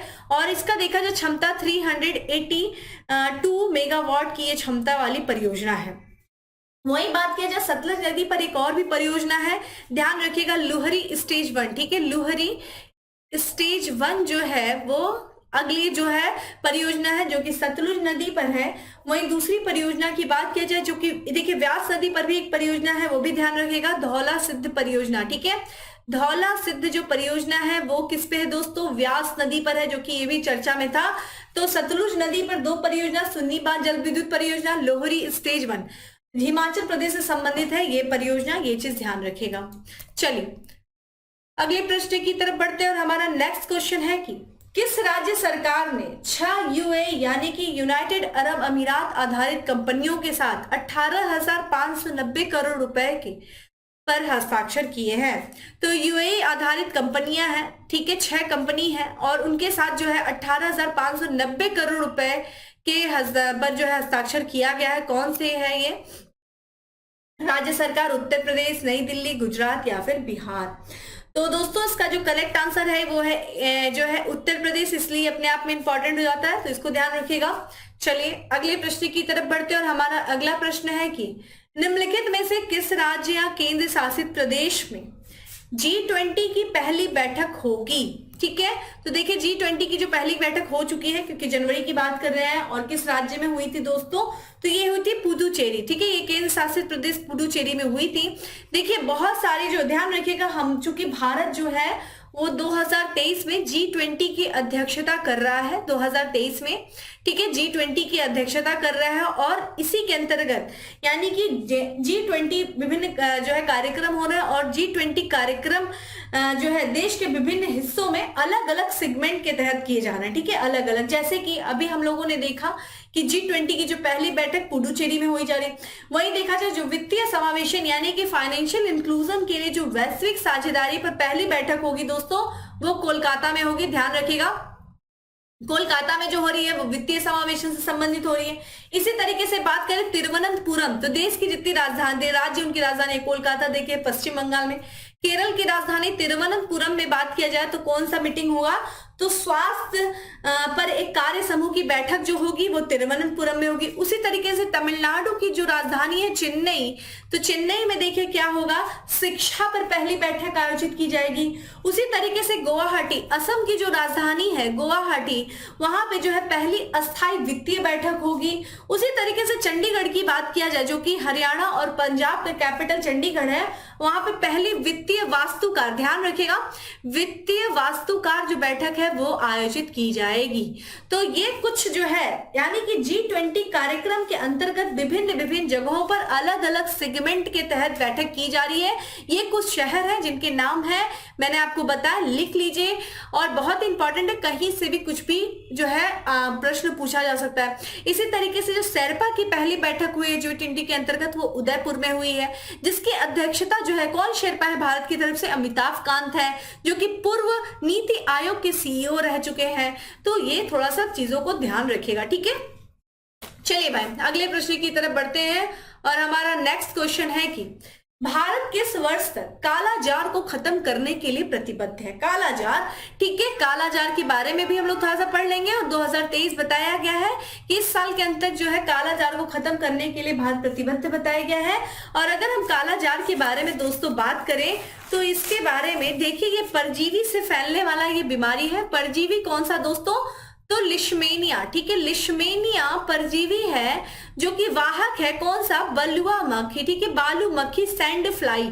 ठीक है, परजीवी कौन सी, लिशमेनिया, जिसको जो है वाहक कौन है इस कालाजार का, वो है बालू मक्खी, सैंड फ्लाई, जिसको हम किस नाम से जानते हैं, फ्लेबोबोटा, यहाँ पे फ्लेबोटामस अर्जिटाइपस इस नाम से जाना जाता है। ठीक है, प्रभावित अंग क्या है दोस्तों, जो प्लीहा होती है, ठीक है, जिसको हम आरबीसी का कब्रिस्तान कहते हैं, उसी में सूजन आ जाती है। प्लीहा को आरबीसी का कब्रिस्तान कहा जाता है। ठीक है, कब्रिस्तान कहा जाता है। और ध्यान रखिएगा प्लीहा में ही सूजन आ जाती है, तो कालाजार से प्रभावित अंग क्या है, प्लीहा। ठीक है, और ये बालू मक्खी से ये क्या होता है, ये बालू मक्खी इसका वाहक है। लिशमेनिया जो है परजीवी से ये होने वाली बीमारी है, तो ध्यान रखिएगा। चलिए अगले प्रश्न की तरफ बढ़ते हैं। अगला प्रश्न है कि उत्तर प्रदेश के किस गांव या जिले को IGRS रैंकिंग में प्रथम स्थान प्राप्त हुआ है। तो क्या है दोस्तों, IGRS क्या है भाई, इसके बारे में यानी कि जन शिकायत के निस्तारण के लिए एकीकृत शिकायत निवारण प्रणाली। ध्यान रखिएगा, ये एकीकृत शिकायत निवारण प्रणाली है। ठीक है, और इस शिकायत निवारण प्रणाली के अंतर्गत देखिए एक रैंकिंग जारी की गई है, जिसमें जो उत्तर प्रदेश का सोनभद्र जिला जो है वो पहले स्थान पे रहा है। ठीक है, देवरिया इसके बाद दूसरे स्थान पे, पहले स्थान पे सोनभद्र है, फिर दूसरे स्थान पे देवरिया है, ध्यान रखिएगा। वहीं तीसरे स्थान पे देखिए शामली है। ठीक है, शामली जो है वो तीसरे स्थान पे। ठीक है, तो ये इंपॉर्टेंट है क्योंकि उत्तर प्रदेश स्पेशल है, इसलिए थोड़ा सा उत्तर प्रदेश को भी शामिल किया गया है। अब बात करते हैं दोस्तों अगले प्रश्न की, और हमारा अगला प्रश्न है कि हाल ही में कहा मुख्य सचिवों के दूसरे राष्ट्रीय सम्मेलन का आयोजन हुआ है। तो मुख्य सचिवों के जो दूसरे राष्ट्रीय सम्मेलन का आयोजन जो किया गया है, ऑप्शंस आप देख रहे हैं, और यहाँ पे जो ये आयोजन जो किया गया है दोस्तों, वो किया गया है दिल्ली में, यानी कि देश की राजधानी दिल्ली में मुख्य सचिवों के दूसरे राष्ट्रीय सम्मेलन का आयोजन किया गया। ठीक है, आइए अगले प्रश्न की तरफ बढ़ते हैं। दूसरा क्वेश्चन है हमारा कि नासा के अपोलो कार्यक्रम के अंतिम जीवित अंतरिक्ष यात्री का नाम क्या है, जिनका हाल ही में निधन हो गया। जी का यहाँ लिखा है दोस्तों, जी का वायरस मत समझ लीजिएगा, जिनका है ये। ठीक है, तो जिनका भी हाल ही में निधन हो गया। देखिए अपोलो कार्यक्रम की दोस्तों बात किया जाए, ये नासा का अपोलो कार्यक्रम है, जिसको 1968 में लॉन्च किया गया था, जो कि चंद्रमा से संबंधित है। ठीक है, और इसमें 3 यात्री गए थे, ठीक है, अंतरिक्ष यात्री गए थे, जिसमें से एक जो थे वो थे वाल्टर कनिंघम, ठीक है, ये अंतिम जीवित अंतरिक्ष यात्री बचे थे कनिंघम, इनका निधन हो गया। अन्य 2 की बात किया जाए तो देखिए उनका क्या नाम था, वाल्टर सिला जूनियर, वाल्टर शीरा जूनियर, ठीक है, जूनियर। वही दूसरे की बात किया जाए तो यहाँ पे डॉन इसेले, और तीसरे जो थे वो वाल्टर कनिंघम थे, ठीक है, जिनका अभी अंतिम बचे थे अंतरिक्ष यात्री जो कि अपोलो कार्यक्रम से संबंधित है, इनका निधन हो गया, ठीक है। अपोलो कार्यक्रम जो फर्स्ट था 1968 में लॉन्च किया गया था, चंद्रमा से संबंधित था। अगला है हमारा कि निम्नलिखित में से किस राज्य में स्वास्थ्यकान 2023 का आयोजन किया जा रहा है। तो स्वास्थ्यकान 2023 का जो आयोजन दोस्तों किया जा रहा है किस राज्य में, उत्तर प्रदेश में, नई दिल्ली में, गुजरात में या फिर बिहार में। तो इसका करेक्ट आंसर देखिए क्या है, गुजरात, ठीक है, गुजरात में जो है ये स्वास्थ्यकान 2023 का आयोजन किया जा रहा है, इसका ध्यान रखिएगा। चलिए अगले प्रश्न की तरफ बढ़ते हैं। अगला प्रश्न है हमारा कि भारत किस देश में संयुक्त राष्ट्र मिशन के लिए महिला शांति रक्षकों का दस्ता तैनात करेगा। बहुत इंपॉर्टेंट ये क्वेश्चन है। संयुक्त राष्ट्र जो शांति मिशन है इसमें हर देश, मतलब कई देश जो है वो योगदान देते हैं अपने सैनिकों को विभिन्न विभिन्न देशों में, जहां पे कोई गृह युद्ध है, कोई अशांति फैल गई है, वहां पे जो है उस क्षेत्र को उस क्षेत्र में अपने शांति रक्षक दलों को भेजता है यूनाइटेड नेशन। और इस शांति जो है, ये जो मिशन है संयुक्त राष्ट्र का शांति रक्षक मिशन जो होता है, उसमें विभिन्न देशों के द्वारा जो है अपनी सेनाओं को भेजा जाता है। भारत ने भी जो है अभी हाल फिलहाल में एक देश है, वहां पे कुछ गृह युद्ध और कुछ आंतरिक कलह की वजह से जो वहां की महिलाएं, जो वहां के बच्चे प्रभावित हो रहे थे, तो वहां पे महिला शांति रक्षक का दस्ता तैनात करेगा भारत। कौन सा देश है दोस्तों, सूडान, ठीक है, सूडान। और सूडान का देखिए एक क्षेत्र है, वो आपको पता होना चाहिए, अबेई, ठीक है, अबेई, ठीक है, अबेई क्षेत्र है, वहां पे ही इसने भेजा है, ठीक है, अपने शांति रक्षक दस्ता का तैनात करेगा। अगर हम बात करें संयुक्त राष्ट्र का जो शांति रक्षक मिशन है, उसमें सबसे बड़ी सेना को तैनात करने वाला, भेजने वाला देश दोस्तों कौन है, वो है बांग्लादेश है, ठीक है। सबसे ज्यादा जो है अपने शांति रक्षक जो है फौज भेजता है वो बांग्लादेश भेजता है, दूसरे नंबर पे भारत भेजता है, ठीक है। भारत देखिए अगले 12 मिशन में अभी तक 5800, ठीक है, 87 सैनिकों को भारत भेज चुका है, ठीक है। सूडान का अबेई है। चलिए अगले प्रश्न की तरफ बढ़ते हैं। अगला क्वेश्चन है कि निम्न में से किस राज्य में विश्व का पहला ताड़ के पत्ते का पांडुलिपि संग्रहालय शुरू हुआ है। तो ध्यान रखिएगा ये विश्व का पहला, ठीक है, यहाँ पे ताड़ के पत्ते का पांडुलिपि जो संग्रहालय शुरू हुआ है दोस्तों, वो शुरू किया गया है, ये चीज ध्यान रखिएगा, केरल, ठीक है, जो केरल की राजधानी है तिरुवनंतपुरम में शुरू किया गया है ताड़ के पत्तों का पहला पांडुलिपि संग्रहालय, ठीक है। चलिए आते हैं अगले प्रश्न पे, और इसके पहले देखिए थोड़ा सा और भी देख लेते हैं। यहाँ पे देखिए स्वास्थ्यकान जो 2023 मैंने गुजरात बताया, थोड़ा सा एक चीज और देख लीजिएगा, इसकी थीम भी पूछी जाती है। पहली बात तो ये अहमदाबाद में, गुजरात के अहमदाबाद में इसका आयोजन किया गया था, और थोड़ा सा ध्यान रखिएगा इस वर्ष की थीम क्या थी, ये भी ध्यान रखिएगा, किस पर थी, लर्निंग बाय शेयरिंग, ठीक है, लर्निंग बाय शेयरिंग, ये इसकी थीम थी, ठीक है, ये चीज थोड़ा सा ध्यान रखिएगा। सम्मेलन का विषय क्या था, स्वास्थ्य का, लर्निंग बाय शेयरिंग, और गुजरात में भी अगर इन डेप्थ पूछे तो अहमदाबाद, ठीक है। चलिए अगले प्रश्न की तरफ बढ़ते हैं, और हमारा अगला प्रश्न था दोस्तों कि हाल ही में किस देश के मधुमक्खियों के लिए दुनिया के पहले टीके के उपयोग को मंजूरी दी है। तो किस देश ने भाई जो मधुमक्खियों के लिए दुनिया के पहले टीके के उपयोग को मंजूरी दी है, वो देश देखिए कौन सा है, अमेरिका, ठीक है, इंपॉर्टेंट है, ये बहुत ही इंपॉर्टेंट क्वेश्चन है, अपने आप में स्टार क्वेश्चन है। और बात करें देखिए अमेरिका जो कृषि विभाग है, अमेरिकी कृषि विभाग है, वहां की एक कंपनी है, ध्यान रखिएगा, एक अमेरिकी बायोटेक कंपनी, इसका नाम ध्यान रखिएगा कि डायन, ठीक है, यहाँ पे आप देखिए तो डालन, ठीक है, डालन और एनिमल हेल्थ, ठीक है, इसी के द्वारा एक वैक्सीन बनाई गई थी जिसको जो है सशर्त मंजूरी दिया गया है, मंजूरी प्रदान किया गया है अमेरिकी कृषि विभाग के द्वारा।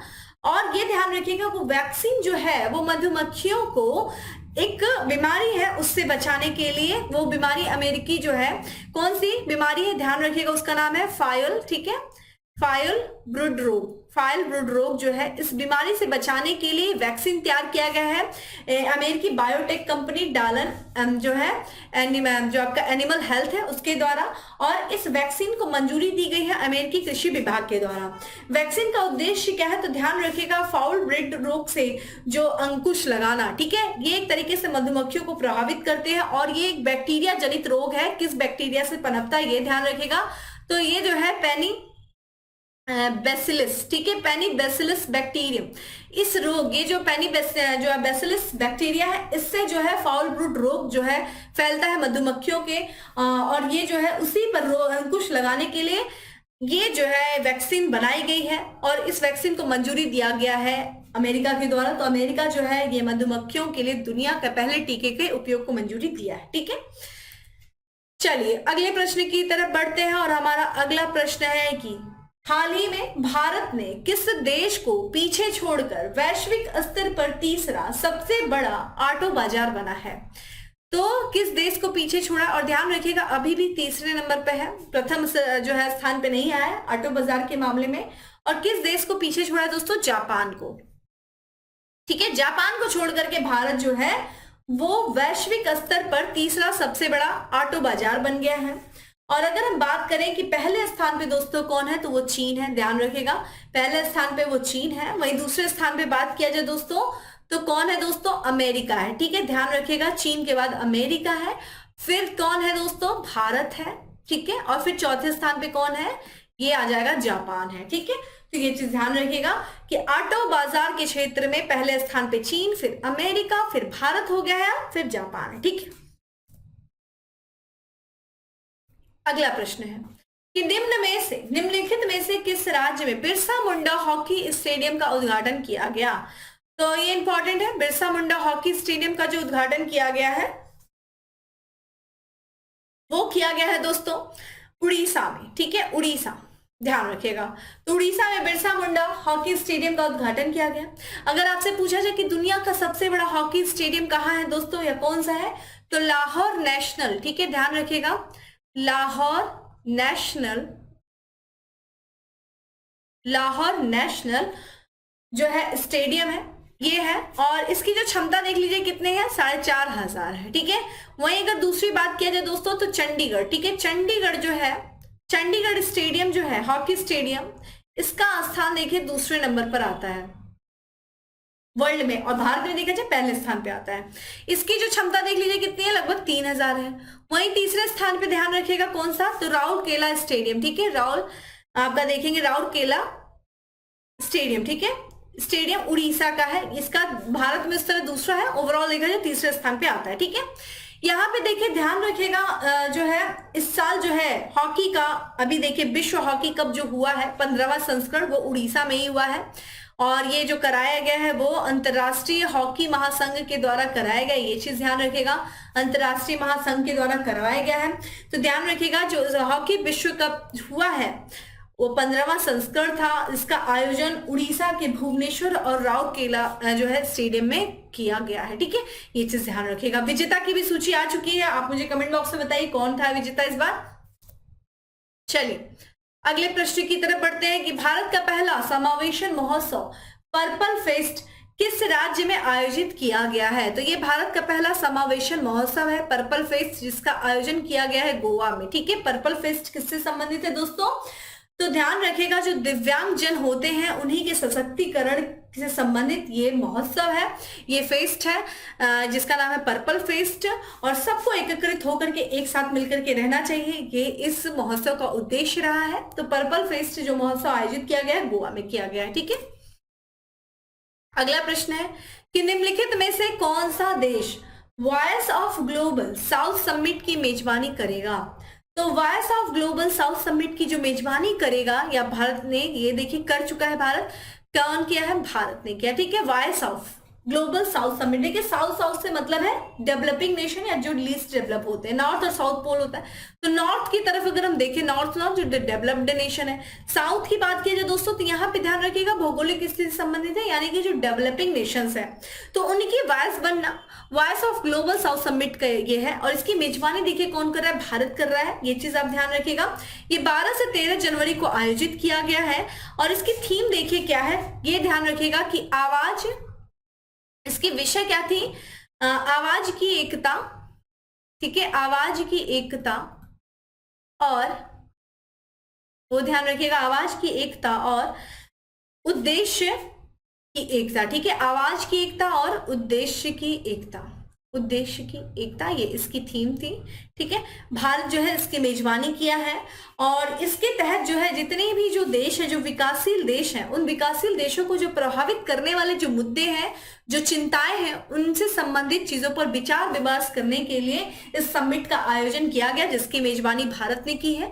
ये आपके लिए बहुत ही इंपॉर्टेंट है, ध्यान रखिएगा, थीम याद रखिएगा और ये याद रखिएगा किसके द्वारा ये आयोजित किया गया, ठीक है। अगला प्रश्न है कि फरवरी 2023 में भारत में कहां पहली बार फार्मूला ई वर्ल्ड चैंपियनशिप रेस आयोजित की जाएगी। तो देखिए पहली बार भारत जो है फार्मूला ई वर्ल्ड चैंपियनशिप रेस आयोजित करेगा और पहली बार इसका आयोजन होने जा रहा है, फरवरी में होगा दोस्तों। कहां होगा, हैदराबाद में होगा, हैदराबाद यानी कि तेलंगाना की जो कैपिटल हैदराबाद में है, वहां पे इसका जो है आयोजन किया जाएगा। इंपॉर्टेंट है ये। अब इसका आयोजन जब शुरू होगा तो हम डेली करंट अफेयर्स में अपडेट चीजें करते रहेंगे। चलिए अगले प्रश्न की तरफ बढ़ते हैं और अगला प्रश्न है हमारा कि निम्नलिखित में से किस राज्य में देश का कोयला गैसीकरण आधारित तलछट उर्वरक संयंत्र स्थापित किया जा रहा है। तो ये देश का पहला कोयला गैसीकरण आधारित तलछट उर्वरक संयंत्र है और ये किस राज्य में स्थापित किया जा रहा है। Correct answer is a, Orissa में जो है इसको स्थापित किया जा रहा है, ठीक है। अगले प्रश्न की तरफ बढ़ते हैं और हमारा अगला प्रश्न है दोस्तों कि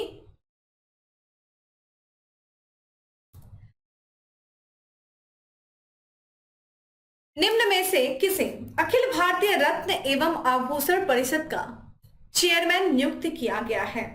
ये जो है अखिल भारतीय रत्न और आभूषण परिषद का चेयरमैन जो नियुक्त किया गया है, किसे किया गया है, राकेश रोकड़े को, संयम मेहरा को, उमेश सिंह को या फिर ब्रिजेश मेहरा को।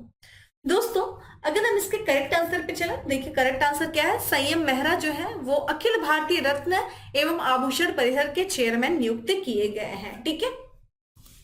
चलिए अगला प्रश्न है हमारा कि हाल ही में चर्चा में रहा गंगा सागर मेला किस द्वीप पर आयोजित किया जाता है।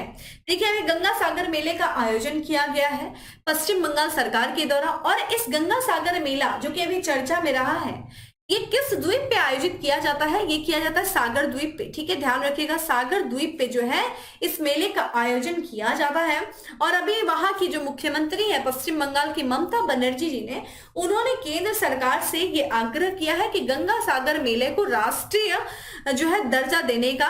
क्यों, क्योंकि इससे क्या मिलेगा, जब उसे राष्ट्रीय दर्जा दिया जाएगा तो उसको फंड प्राप्त होगा, ठीक है। तो गंगा मतलब एक तरीके से इस मेले को फंड प्राप्त होगा। तो गंगा सागर मेला जो कि सागर द्वीप पे आयोजित किया जाता है पश्चिम बंगाल से संबंधित है और ये अभी हाल फिलहाल में चर्चा में रहा है, ठीक है। चलिए अगले प्रश्न की तरफ बढ़ते हैं कि निम्नलिखित में से किस राज्य में 17वां प्रवासी भारतीय दिवस सम्मेलन का आयोजन किया गया। देखिए इंपॉर्टेंट है ये 17वां प्रवासी भारतीय दिवस सम्मेलन का जो आयोजन किया गया है वो कर्नाटक में, मध्य प्रदेश में, उड़ीसा में, गुजरात में कहाँ किया गया है। ऑप्शंस आप देख रहे हैं, वीडियो को पॉज करके कमेंट बॉक्स में आंसर करिए। और ये 17वां इस साल प्रवासी भारतीय दिवस जो है सम्मेलन आयोजित किया गया है, ये दोस्तों किया गया है मध्य प्रदेश में, ठीक है। मध्य प्रदेश में इसका आयोजन हुआ है 17वां प्रवासी भारतीय दिवस का। कब से कब तक, तो 8 से लेकर के 10 जनवरी के बीच में इसका आयोजन किया गया है। अगर हम बात करते हैं मध्य प्रदेश में भी कहा, तो मध्य प्रदेश के इंदौर में इसका आयोजन किया गया है। और अगर हम बात करें इसकी थीम की, ये चीज ध्यान रखिएगा, जो थीम है, थीम क्या है इसका, थीम देखिए क्या है, अमृत काल में भारत की प्रगति के लिए विश्वसनीय भागीदार, ठीक है। ध्यान रखिएगा, इसकी थीम याद कर लीजिए आप लोग, अमृत, ठीक है, अमृतकाल में भारत की प्रगति के लिए विश्वसनीय भागीदारी, ठीक है, भागीदारी। तो ये इसकी थीम थी, है ना।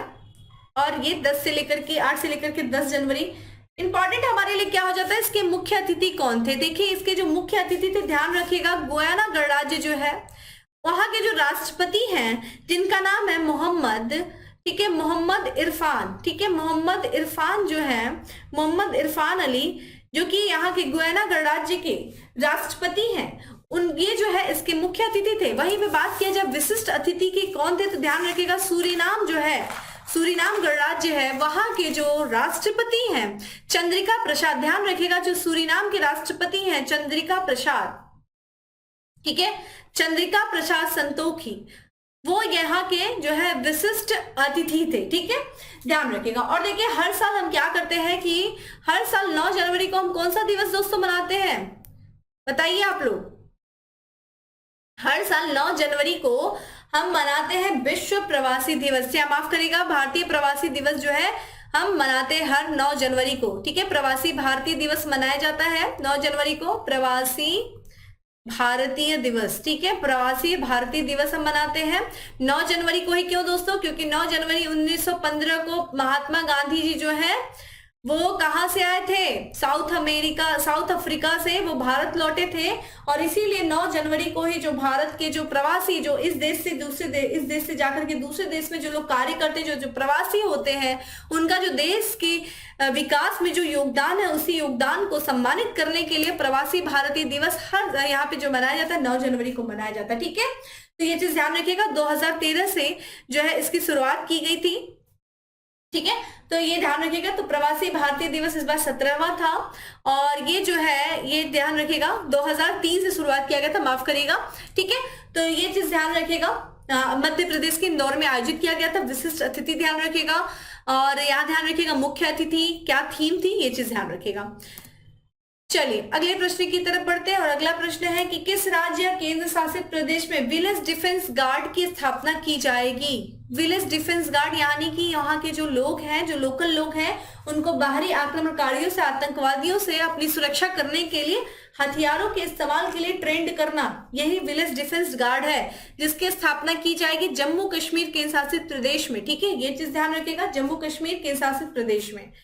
अगला प्रश्न है दोस्तों की निम्नलिखित में से किसे वैश्विक नेतृत्व पुरस्कार से सम्मानित किया जाएगा, ठीक है। वैश्विक नेतृत्व पुरस्कार से जो सम्मानित किया गया है वो वर्तमान के जो चीफ जस्टिस ऑफ इंडिया है यानी कि DY चंद्रचूड़, उनको सम्मानित किया गया है, ठीक है, ध्यान रखिएगा। DY चंद्रचूड़ ने जो योगदान दिया है एक तरीके से, जो उनको ये सम्मान जो है उन्होंने देश में, जो दुनिया भर में जो कानूनी पेशे के लिए उनका जो आजीवन सेवा रही है उसके लिए इनको सम्मानित किया जाएगा वैश्विक नेतृत्व पुरस्कार से, ठीक है, सम्मानित किया गया है DY चंद्रचूड़ ने, ठीक है। चलिए अगला प्रश्न है निम्नलिखित में से किस राज्य में खेलो इंडिया सीनियर महिला राष्ट्रीय खो खो लीग का आयोजन किया जा रहा है। तो यहाँ पे खेलो इंडिया सीनियर महिला राष्ट्रीय खो खो लीग का जो आयोजन किया जा रहा है, ऑप्शंस आप देख रहे हैं, पंजाब, झारखंड, उड़ीसा या फिर बिहार में, कहां पे, तो करेक्ट आंसर इज ए है, पंजाब में, ठीक है, पंजाब में इसका आयोजन किया जा रहा है।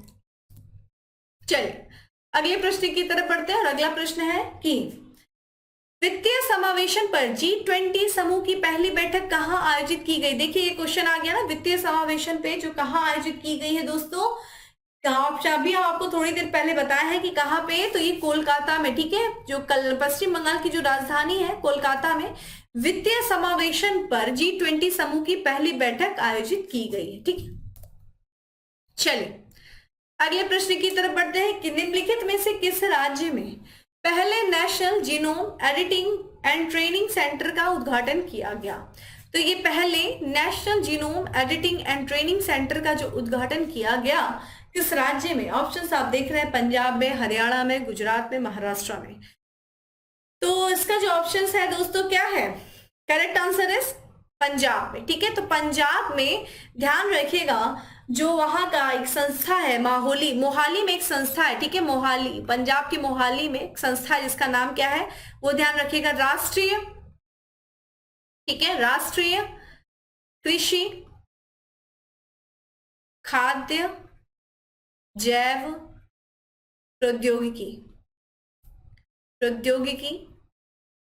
संस्थान मोहाली। वहां पे ही जो है ये राष्ट्रीय जीनोम संपदा एवं प्रशिक्षण केंद्र का उद्घाटन किया गया है। तो genome editing and training centre का उद्घाटन मोहाली में किया गया है, राष्ट्रीय कृषि खाद्य जैव प्रौद्योगिकी संस्थान में, ठीक है। चलिए अगला प्रश्न है हमारा कि हाल ही में लॉन्च किया गया एस्पायरेशनल ब्लॉक प्रोग्राम, पहले हम लोग एस्पायरेशनल डिस्ट्रिक्ट प्रोग्राम सुने थे, अब ब्लॉक प्रोग्राम शुरू में कितने जिलों को कवर करता है। तो एस्पायरेशनल ब्लॉक जो प्रोग्राम है ये शुरू में कितने जिलों को दोस्तों कवर करता है, तो ये 500 जिलों को कवर करता है। इससे रिलेटेड क्वेश्चन आया था इसलिए आपसे पूछा जा रहा है। तो जैसा कि आपको पता है इस जो एस्पायरेशनल ब्लॉक प्रोग्राम की शुरुआत प्रधानमंत्री जी के द्वारा की गई थी। उद्देश्य क्या था, जो विकास के मानक हैं, यानी कि जो विकास मानकों पे जो पिछड़े हुए ब्लॉक हैं उनके प्रदर्शनों को सुधार करना। आप लोगों ने एस्पायरेशनल डिस्ट्रिक्ट प्रोग्राम सुना था, उसी आधार पे एस्पायरेशनल ब्लॉक प्रोग्राम बनाया गया है। तो विकास से संबंधित कुछ मानक होते हैं, उन मानकों में अगर कोई ब्लॉक पिछड़ा है तो उसको सुधार करके उसके स्तर को उठाना, यही इसका उद्देश्य एस्पायरेशनल ब्लॉक प्रोग्राम, जो कि शुरू में 500 जिलों को कवर करता है, ठीक है। चलिए अगले प्रश्न की तरफ बढ़ते हैं और हमारा अगला प्रश्न है कि हाल ही में किस राज्य सरकार ने ग्लोबल सिटी अभियान शुरू किया है। तो किस राज्य सरकार ने ग्लोबल सिटी अभियान को शुरू किया है, कर्नाटक ने, उत्तर प्रदेश ने, उड़ीसा ने या फिर गुजरात ने। तो ग्लोबल सिटी जो अभियान दोस्तों शुरू किया है वो उत्तर प्रदेश की सरकार ने शुरू किया है। ग्लोबल सिटी अभियान क्यों शुरू किया है ये आप लोग थोड़ा सा ध्यान रख लीजिएगा, ठीक है। तो उद्देश्य क्या है, जो राज्य के जो शहरी क्षेत्र हैं उन शहरी क्षेत्र को वैश्विक मानकों तक लाना, जो कि एक देखिए अभी हम लोगों ने बात किया कि कुछ विकास के मानक होते हैं, मतलब ये चीजें हैं तो विकास देखा जाए तो वैश्विक स्तर के कुछ मानक होते हैं। तो जो उत्तर प्रदेश के शहर उनको वैश्विक स्तर तक लाने के लिए ये ग्लोबल सिटी अभियान उत्तर प्रदेश के सरकार के द्वारा शुरू किया गया है।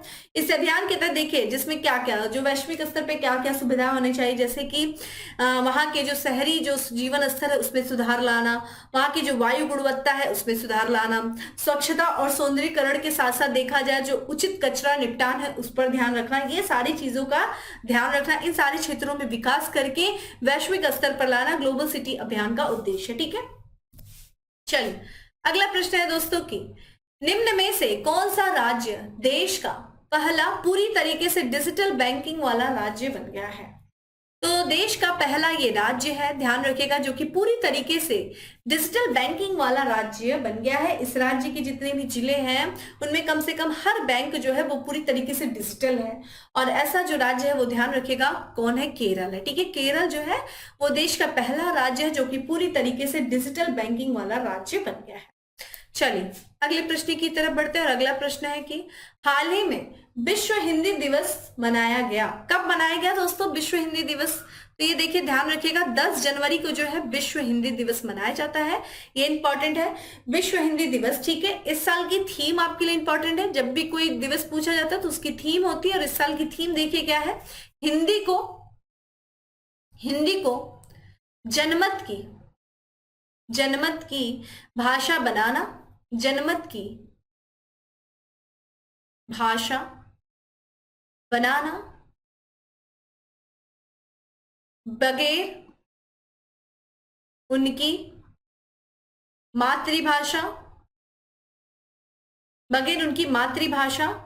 की महत्ता को भूले, ठीक है, की महत्ता को भूले, ये इस बार की थीम थी, ठीक है।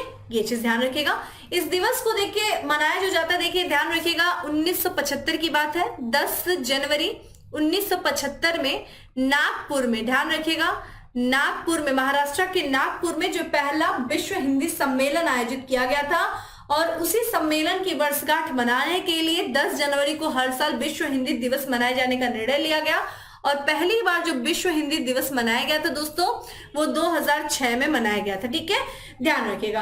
और अगर आपसे पूछा जाए, अभी देखिए इसी फरवरी में ध्यान रखिएगा विश्व हिंदी सम्मेलन, जो कि ध्यान रखिएगा 1975 में शुरू किया गया था, और इस साल जो है विश्व हिंदी सम्मेलन जो मनाया जा रहा है फरवरी में मनाया जाएगा।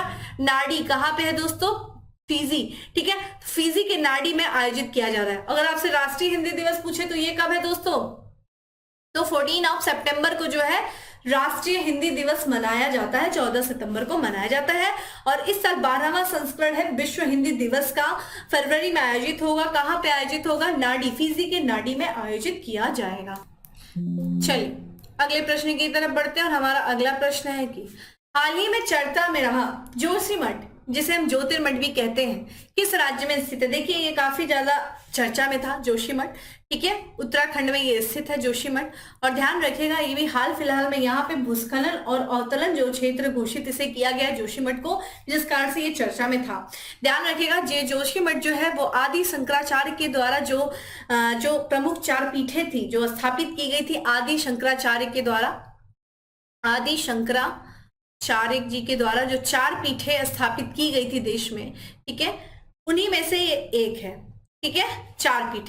एक पीठ आप सुनी लिए ज्योतिर्मठ है, जो कि गढ़वाल क्षेत्र या फिर इसी जो है ये है स्थित चमोली जिला है, वहां पे उत्तराखंड के चमोली जिले में है ये। अगर दूसरे पीठ की दोस्तों बात किया जाए तो कहां पे है? श्री श्रृंगेरी शारदा मठ, जो कि कहां पे है? चिकमंगलूर कर्नाटक में है।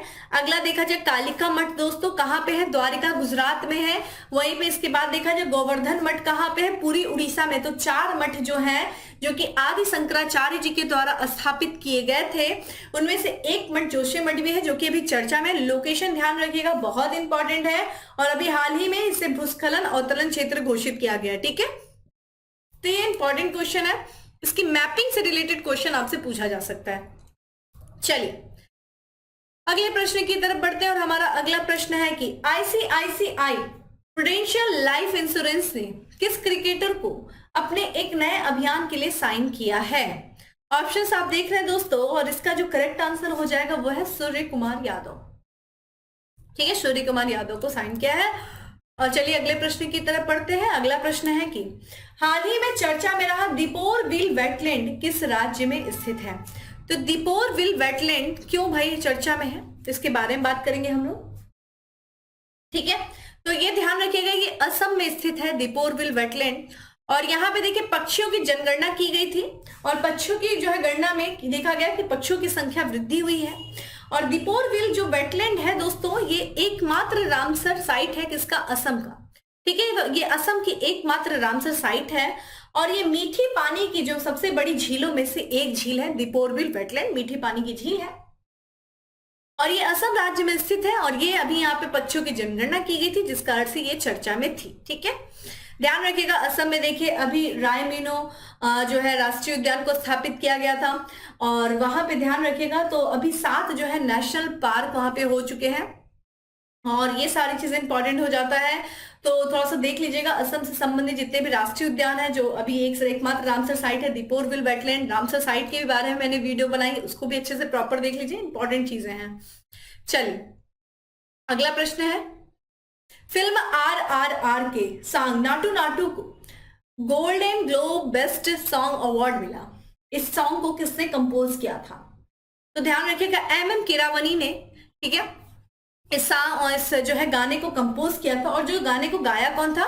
तो काल भैरव। ठीक है, काल भैरव। और वहीं पे बात किया जाए तो राहुल। ठीक है, राहुल सिप्लिंगुंज। ठीक है, इन्होंने इस सॉन्ग को गाया था। और बात करें इस मूवी को, जो गोल्डन ग्लोबल अवार्ड 2023 था, उसमें इस फिल्म को RR को 2 श्रेणियों में नामांकन मिला था। एक श्रेणी तो था सर्वश्रेष्ठ फिल्म गैर अंग्रेजी, और दूसरे की बात किया जाए तो सर्वश्रेष्ठ मूल गीत चलचित्र के लिए शामिल किया गया था। और इसमें ध्यान रखिएगा golden globe best song award मिला है। इस सॉन्ग को कंपोज किया गया था MM कीरावनी के द्वारा। ठीक है, चलिए अगले प्रश्न पे चलते हैं। अगला प्रश्न है दोस्तों कि हाल ही में जारी हेनले पासपोर्ट इंडेक्स 2023 को कौन सा देश जो है शीर्ष रहा है? तो देखिए हेनले पासपोर्ट इंडेक्स से रिलेटेड क्वेश्चंस हमारे एग्जाम में आ चुके हैं। और इस पासपोर्ट इंडेक्स 2023 में जो शीर्ष स्थान पे रहा है देश, वो पुनः कौन है दोस्तों?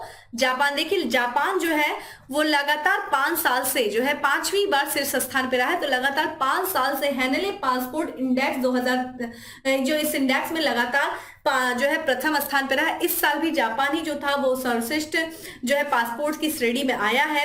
ध्यान रखिएगा, जो जापान को जो है दुनिया के सबसे अनुकूल पासपोर्ट के रूप में जो है स्थान दिया गया है। इसने अपने स्थान को बरकरार रखा है। यहाँ का जो पासपोर्ट है वो 193, ध्यान रखिएगा 193 जो है वैश्विक गंतव्यों में से वीजा मुक्त प्रवेश की अनुमति देता है। तो एक 193 देशों में जो है जापान का पासपोर्ट लेकर के जापान के लोग जा सकते हैं बिना किसी वीजा के, ठीक है 193। वही बात किया जाए दूसरे स्थान पे दोस्तों कौन था, तो यहाँ पे ध्यान रखिएगा पहले स्थान पे जापान था, दूसरे स्थान पे जर्मनी था, तीसरे स्थान पे दोस्तों कौन था? स्पेन है, ठीक है। तो यहाँ पे हमें तीसरे स्थान पे स्पेन देखने को मिल रहा है, ठीक है। और अगर हम बात करते हैं भारत का, हेनले पासपोर्ट में क्या स्थान रहा है दोस्तों? तो 85वें स्थान पे भारत था। और भारत जो है 59 कंट्रीज में बिना वीजा के यानी कि वीजा मुक्त ट्रेवल कर सकते हैं भारतीय लोग भारतीय पासपोर्ट से, ठीक है। तो सबसे जो पावरफुल जो पासपोर्ट है हेनले पासपोर्ट इंडेक्स में वो है जापान का, ठीक है। अगले प्रश्न की तरफ बढ़ते हैं। अगला प्रश्न है कि आरबीआई के किस डिप्टी गवर्नर का कार्यकाल केंद्र द्वारा 1 और वर्ष के लिए बढ़ा दिया गया है? तो आरबीआई के डिप्टी गवर्नर का जो कार्यकाल है वो बढ़ाया गया है किसका? माइकल पात्रा को। देखिए 4 डिप्टी गवर्नर है आरबीआई के, जो डिप्टी यहाँ पे जो डिप्टी गवर्नर है, और जो गवर्नर की बात करें वो शक्तिकांत दास जी हैं जो कि क्रम से 25वें नंबर के हैं। और माइकल पात्रा जो है डिप्टी गवर्नर है। अन्य 3 डिप्टी गवर्नर देखिए कौन कौन से हैं, ये ध्यान रखिएगा। माइकल पात्रा के अलावा एमके जैन है, ठीक है, ये देखा जाए तो एमके जैन है, ठीक है, एमके जैन है। वही बात करें कौन है दूसरे, तो वो ध्यान रखिएगा एम राजेश्वर राव है, ठीक है, एम राजेश्वर, ठीक है, राजेश्वर राव है। वही अगले जो है टी रविशंकर। तो ये देखा जाए। और चौथे कौन से? माइकल पात्रा। माइकल पात्रा का भी हाल ही में 1 वर्ष और के लिए जो है 1 और वर्ष के लिए कार्यकाल बढ़ाया गया है केंद्र सरकार के द्वारा, जिसका अर्थ ये चर्चा में थे। चलिए अगले प्रश्न की तरफ बढ़ते हैं। और हमारा अगला प्रश्न है कि रोजर क्रिश्चियन ओसोका रापोंडा किस देश की पहली महिला उपराष्ट्रपति नियुक्त हुई है? देखिए जब भी कोई महिला किसी पद पर नियुक्त होती है पहली बार तो जरूर वो चर्चा का विषय बन जाता है। और ये ध्यान रखिएगा रोज क्रिश्चियन ओसोका रापोंडा जो है ये किस देश की पहली महिला उपराष्ट्रपति बनी है, ये ध्यान रखिएगा। तो गैबॉन, ठीक है, अफ्रीका ये देशन है, पश्चिमी अफ्रीका का ये देश है। और गैबॉन की ये पहली महिला जो है उपराष्ट्रपति बनी है। और अगर हम गैबॉन की कैपिटल की बात कर ले दोस्तों तो लिब्रेविले, ठीक है, लिब्रेविले जो है यहाँ की कैपिटल है। करेंसी मुद्रा की बात करें तो फ्रैंक जो है वो यहाँ की करेंसी है। और यहाँ के अगर राष्ट्रपति की बात करें तो अली बोंगो ओडिम्बा जो है वहां के राष्ट्रपति और उपराष्ट्रपति बनाए गए हैं ओसोका रापोंडा, ठीक है, ये चीज ध्यान रखिएगा। चलिए अगले प्रश्न की तरफ बढ़ते हैं कि हाल ही में किस देश में इबोला वायरस के प्रकोप के अंत की घोषणा की गई है? तो देखिए इबोला वायरस जो है ये उस देश से फैला हुआ था, लेकिन अभी उसके प्रकोप को यानी कि कुछ सालों से इसके प्रकोप को नहीं देखा गया है। और इसके प्रकोप के अंत की घोषणा WHO के द्वारा की गई है। किस देश में दोस्तों? तो देखिए ये देश कौन सा है? युगांडा है, ठीक है, ये भी अफ्रीकी देश है युगांडा। और अभी ये जो कि बहुत ही घातक और गंभीर बीमारी है इबोला वायरस, ठीक है। और इस इबोला वायरस को पहले देखिए किस नाम से जाना जाता था? तो रक्तस्रावी, ठीक है, रक्तस्रावी बुखार के रूप में जाना जाता था इसको, ठीक है, बुखार के रूप में इसे जाना जाता था। वायरस देखिए क्या है, जंगली जानवरों से ये मनुष्य में फैलता है। जंगली जानवर जैसे कि ये फ्रूट चमगादड़ हो गए, ठीक है, पोर्क्यूपाइन हो गए, गैर मानव जो प्राइमेट हो गए, उनके द्वारा जो है ये कहां से? जंगली जानवरों से मानव में फैलता है। और ये चीज ध्यान रखिएगा, इसको जो पहली बार देखा गया था दोस्तों वो देखा गया था 1976 में, इसको सबसे पहली बार देखा गया था। कहां पे देखा जाए तो वहां पे डेमोक्रेटिक रिपब्लिक कांगो है, कांगो में जो है वहां पे एक नदी है इबोला नदी के पास देखा गया था, जिसके कारण इस वायरस का नाम इबोला वायरस पड़ गया, ठीक है। वहां पे। तो ये चीज ध्यान रखिएगा, 1976 में डेमोक्रेटिक रिपब्लिक ऑफ कॉन्गो में जो इबोला नदी है उसके आसपास के क्षेत्र में इसके प्रकोप को देखा गया था, जिस कारण से इस वायरस का नाम इबोला वायरस रखा गया और इसको रक्तस्रावी बुखार के भी नाम से जाना जाता है।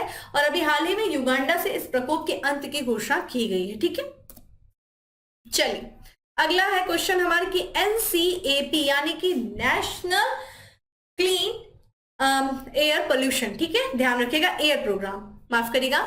तो ये जो है एनसीएपी ट्रैकर की रिपोर्ट के अनुसार देखा जाए तो 2022 में भारत का सबसे प्रदूषित शहर कौन सा है? तो ये देखिए 2022 में जो सबसे प्रदूषित शहर था एनसीएपी यानी कि राष्ट्रीय स्वच्छ वायु कार्यक्रम नेशनल क्लीन एयर प्रोग्राम के जो ट्रैक की रिपोर्ट है उसके अनुसार जो भारत का सबसे प्रदूषित शहर था दोस्तों वो कौन है? दिल्ली है। देखिए पिछले साल गाजियाबाद को शामिल किया गया था, अब दिल्ली है सबसे प्रदूषित शहर। वही बात किया जो दूसरे स्थान पे दोस्तों कौन है, तो ये देखिए फरीदाबाद, जो कि किसका शहर है? फरीदाबाद, ये हरियाणा का शहर है। और तीसरे स्थान पे दोस्तों गाजियाबाद आ जाता है, ध्यान रखिएगा, गाजियाबाद का तीसरा स्थान उत्तर प्रदेश का शहर है। ठीक है, इस कार्यक्रम की एनसीएपी कार्यक्रम की शुरुआत जो की गई थी वो पर्यावरण मंत्रालय के द्वारा किया गया था। कब किया गया था? जनवरी 2019 में इसको जो है लॉन्च किया गया था।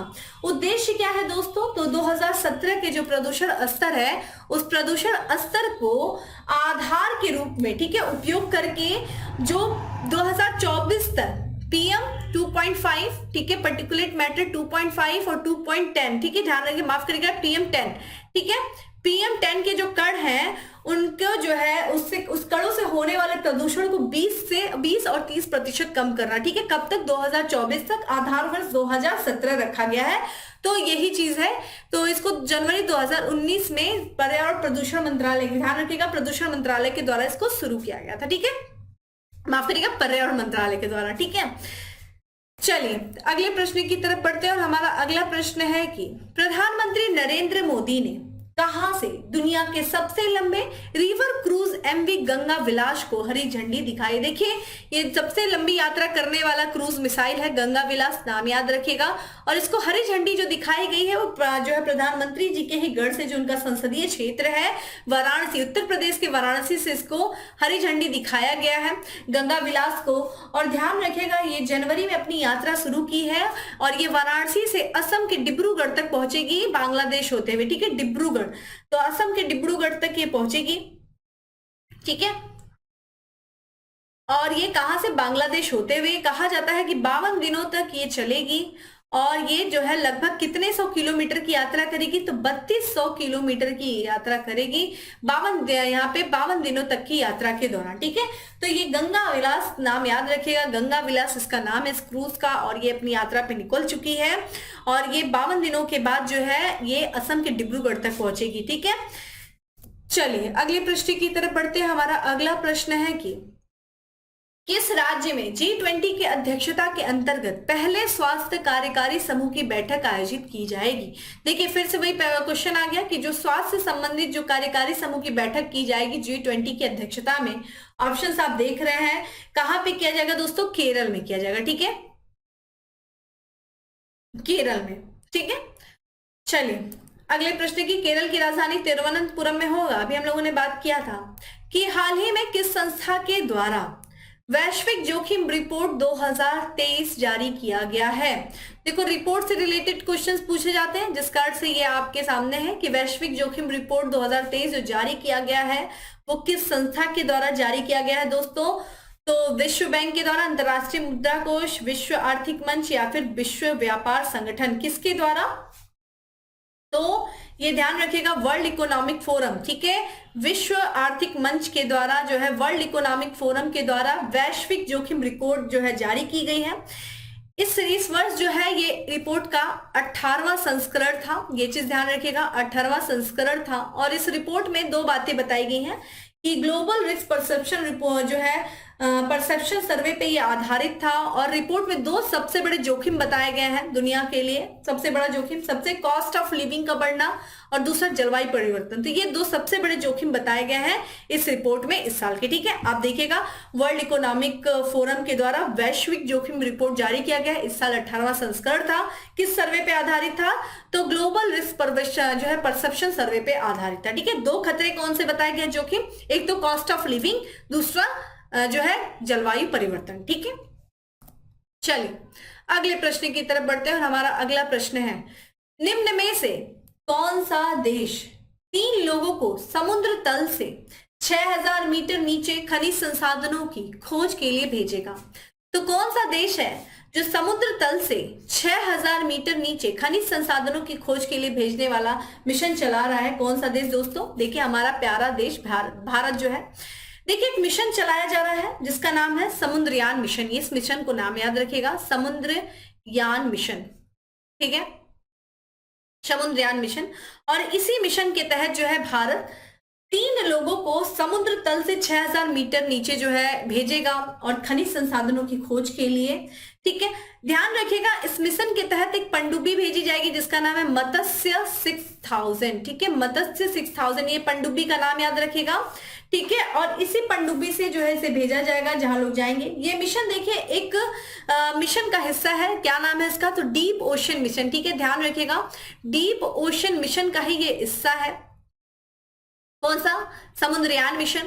और इस मिशन को जो है लॉन्च किया गया था पृथ्वी मंत्रालय के द्वारा जून 2021 को। ठीक है, जून 2021 को पृथ्वी मंत्रालय, किस और मतलब पृथ्वी विज्ञान मंत्रालय के द्वारा अनुमोदित किया गया था। प्रधानमंत्री जी ने 15 अगस्त के भाषण में भी जो है डीप ओशन मिशन के बारे में चर्चा किया गया था। और ध्यान रखिएगा पृथ्वी जो है विज्ञान मंत्रालय ने इसको अनुमोदित किया गया है। और उद्देश्य क्या है डीप ओशन मिशन का? तो गहरे सागर में जो समुद्री संसाधन है उन समुद्री संसाधनों का पता लगाना, यही इसका उद्देश्य है डीप ओशन मिशन का। ठीक है, चलिए अगले प्रश्न की तरफ बढ़ते हैं। हमारा अगला प्रश्न है कि हाल ही में जारी centre for monitoring Indian economy के आंकड़ों के अनुसार कौन से राज्य ने घरेलू और विदेशी निगमों के से सबसे अधिक निवेश प्राप्त किया है? तो ध्यान रखिएगा centre for monitoring Indian economy के आंकड़ों के अनुसार देखा जाए तो कौन से राज्य ने घरेलू और विदेशी निगमों से सबसे अधिक जो निवेश प्राप्त किया है वो है गुजरात। ठीक है, गुजरात ने किया है। अगर हम बात करें गुजरात के बारे में तो जो वित्तीय वर्ष 2022 है उस दौरान गुजरात ने देखिए कितने जो है ट्रिलियन रुपए का, तो 3.98 ट्रिलियन, ठीक है, ट्रिलियन रुपए के नए निवेश की घोषणा की गई है। और ये जो वित्त वर्ष 2021 था उससे लगभग जो है ज्यादा, उस समय देखिए 2.91 ट्रिलियन और अगर हम देखें प्रतिशत में तो 273% अधिक जो है निवेश उसने आकर्षित किया है। दूसरे स्थान पे देखिए कौन सा राज्य रहा है? राजस्थान। ठीक है, राजस्थान दूसरे स्थान पे, पहले स्थान पे गुजरात है 3.9 ट्रिलियन और 2021 का जो था डेटा उससे ये 273% अधिक रहा है। ठीक है, चलिए अगले प्रश्न की तरफ बढ़ते हैं और हमारा अगला प्रश्न है कि प्रधानमंत्री नरेंद्र मोदी ने 12 जनवरी 2023 को कहां 26वें राष्ट्रीय युवा महोत्सव का उद्घाटन किया है? तो 12 जनवरी 2023 को जो 26वां राष्ट्रीय युवा महोत्सव का उद्घाटन, ध्यान रखिएगा, कहां किया है? ये हुबली में किया है। हुबली कहां है दोस्तों? कर्नाटक में, कर्नाटक में हुबली। ठीक है, तो राष्ट्रीय युवा, ये 26वां ध्यान रखिएगा राष्ट्रीय युवा महोत्सव था। और ये ध्यान रखिएगा ये स्वामी जो है विवेकानंद जी की जयंती पर मनाया जाता है। और जो स्वामी विवेकानंद जी के जो विचार थे, जो आदर्श थे, जो उनकी शिक्षाएं थी, उनको सम्मान देने के लिए इसको मनाया जाता है। अगर आपसे बात किया जाए जो ये 26वां राष्ट्रीय युवा महोत्सव था जो कि 12 जनवरी को मनाया गया, इसकी थीम क्या थी ये ध्यान रखिएगा। तो विकसित युवा, ठीक है, विकसित युवा और विकसित युवा और विकसित भारत। ठीक है, विकसित युवा और विकसित भारत जो है वो इसकी थीम, ये चीज ध्यान रखिएगा। ठीक है, चलिए अगला प्रश्न है हमारा कि ऑनलाइन गेमिंग में भारत का पहला उत्कृष्टता केंद्र कहां स्थापित किया जाएगा? तो ऑनलाइन गेमिंग में जो भारत का पहला उत्कृष्टता केंद्र स्थापित किया जाएगा वो मेघालय की राजधानी शिलोंग में किया जाएगा। ठीक है, मेघालय की राजधानी शिलोंग में स्थापित किया जाएगा। ठीक है, चलिए अगला प्रश्न है कि निम्नलिखित में से कौन सा जिला देश का पहला संविधान साक्षर जिला होगा? तो देखिए, हम लोगों ने अभी ये देखा कि राजस्थान में संविधान पार्क बनाया जाएगा और ये देश का पहला ऐसा जिला होगा जहां सभी लोग जो है संविधान से संबंधित साक्षर होंगे, यानी कि संविधान साक्षर ये जिला होगा देश का पहला। और ये जिला कौन है दोस्तों? कोल्लम जिला है, जो कि किसका है? केरल का है। ठीक है, तो केरल के जो वहां के मुख्यमंत्री हैं पिनरई विजयन, उन्होंने ये घोषणा किया है कि जो देश का पहला संविधान साक्षर जिला होगा वो केरल का जिला होगा। कौन सा? कोल्लम जिला होगा। ठीक है, ध्यान रखिएगा। और वहां पे एक अभियान चलाया जा रहा है, संविधान साक्षरता अभियान। ठीक है, संविधान साक्षरता अभियान, ये अभियान यहाँ पे चलाया जा रहा है। और इस अभियान के तहत जो है, इस अभियान के माध्यम से जो 10 वर्ष से अधिक आयु के लोग हैं उन लोगों को संविधान के विभिन्न पहलुओं पर शिक्षित करना ही इसका उद्देश्य संविधान साक्षरता अभियान का, जो कि क्या है, कोल्लम में शुरू किया गया है। केरल का जिला है ये कोल्लम, और उद्देश्य क्या है? इसको देश का पहला संविधान साक्षर जिला बनाना। ठीक है, चलिए अगला प्रश्न है कि हाल ही में शोधकर्ताओं ने किस राज्य में व्हाइट टफेट रॉयल बटरफ्लाई की खोज की है? तो ये व्हाइट टफेट रॉयल बटरफ्लाई की जो खोज की गई है, ऑप्शंस आप देख रहे हैं, असम, केरल, तमिलनाडु या फिर त्रिपुरा। तो दोस्तों इसका जो करेक्ट आंसर है वो है, ठीक है, केरल में। केरल में इसको खोजा गया है व्हाइट टफेट, ठीक है, रॉयल बटरफ्लाई को। और भी बहुत सारे ऐसे हम लोगों ने भी हाल फिलहाल में बटरफ्लाई देखा, जिसको आप करंट अफेयर जो है डेली वीडियो को फॉलो करें, डेली करंट अफेयर्स की वीडियो वो ज्यादा आपके लिए बेनिफिशियल है। ठीक है, चलिए अगले प्रश्न पर बढ़ते हैं कि निम्नलिखित में से किस संस्था के द्वारा ग्लोबल इकोनॉमिक प्रोस्पेक्ट रिपोर्ट जारी की गई है? तो किस संस्था के द्वारा ग्लोबल इकोनॉमिक प्रोस्पेक्ट रिपोर्ट जो जारी की गई है, आपके ऑप्शंस आप देख रहे हैं, IMF, विश्व बैंक, अंकटाड या फिर ADB यानी कि एशियन डेवलपमेंट बैंक। और दोस्तों इसका जो करेक्ट आंसर है वो है वर्ल्ड बैंक के द्वारा जो है ग्लोबल इकोनॉमिक प्रोस्पेक्ट रिपोर्ट जारी किया गया है। और इस रिपोर्ट में ये बताया गया है कि जो वैश्विक अर्थव्यवस्था है, बहुत सारी बातें की गई हैं, इसमें कुछ इंपॉर्टेंट बातें हैं कि जो वैश्विक अर्थव्यवस्था है वो फाइनेंशियल ईयर यानी कि 2023 में कितना 1.7%, ठीक है, 1.7%। और वही 2024 की बात किया जाए तो कितना है 2.7%, ठीक है, 1.7 और 2024 में 2.7% बढ़ने का अनुमान इसमें बताया गया है ग्लोबल इकोनॉमिक प्रोस्पेक्ट रिपोर्ट में, जो कि विश्व बैंक के द्वारा जारी किया गया है। चलिए अगले प्रश्न की तरफ बढ़ते हैं और हमारा अगला प्रश्न है कि किस देश ने विकासशील देशों के लिए विकास समाधानों पर रिसर्च करने के लिए global south centre of excellence स्थापित करने की घोषणा की है? उद्देश्य क्या है? जो विकासशील देश हैं उन विकासशील देश में जो विकास संबंधी जो चुनौतियां हैं, उन विकास संबंधी जो या फिर समाधान है, उस पर रिसर्च करने के लिए ये global south centre of excellence को स्थापित किए जाने की घोषणा जो की गई है वो की गई भारत के द्वारा। ठीक है, तो ये जो है हमारे देश के जो प्रधानमंत्री है मोदी जी ने, उन्होंने ये घोषणा किया है कि जो भारत है वो विकासशील देशों के लिए जो विकास समाधान शोध करने के लिए ये global south centre of excellence स्थापित करेगा। यह सेंटर, ध्यान रखिएगा, जो विकासशील देश हैं उन पर जो प्रतिकूल प्रभाव डालने वाले जो चुनौतियां हैं, जैसे कि कोविड-19 जो चुनौती थी, ठीक है, और ईंधन से संबंधित जो ईंधन उर्वरक हैं, जो खाद्यान्न की बढ़ती जो कीमतें हैं, या फिर बढ़ता जो भू राजनीतिक तनाव है, इन सभी बिंदुओं पर समाधान करने के लिए, विचार विमर्श करने के लिए, प्रकाश डालने के लिए ये global south centre of excellence स्थापित किया जाएगा। ठीक है, ये एक तरीके से क्या करेगा, इस क्षेत्र में जो विकासशील देश है उनमें सतत विकास को बढ़ावा देगा। विकासशील देशों की जो जरूरतें हैं उनको पूरा करने के लिए महत्वपूर्ण भूमिका ये जो है सेंटर ऑफ एक्सीलेंस पूरा करेगा। ठीक है, तो भारत जो है इस तरीके कार्य कर रहा है। तो ये बहुत इंपॉर्टेंट है कि भारत जो है अब धीरे धीरे आकर के एक जो है नेतृत्वकर्ता के रूप में आगे आ रहा है। वो ना सिर्फ स्वयं विकास के बारे में सोचा, बल्कि अपने साथ लगे हुए अपने साथी, अपने संबंधी यानी कि पड़ोसी देशों के भी विकास के बारे में सोचा है। जो विकासशील देश हैं, जो लीस्ट डेवलप्ड नेशन है, उनके भी बारे में भारत उतना ही सोच रहा है। ठीक है, चलिए अगले प्रश्न की तरफ बढ़ते हैं कि शांति कुमारी किस राज्य की पहली महिला मुख्य सचिव नियुक्त की गई है? शांति कुमारी किस राज्य की पहली है? तो दोस्तों इसका जो करेक्ट आंसर है वो है तेलंगाना। ठीक है, तेलंगाना की ये पहली महिला मुख्य सचिव नियुक्त हुई है शांति कुमारी।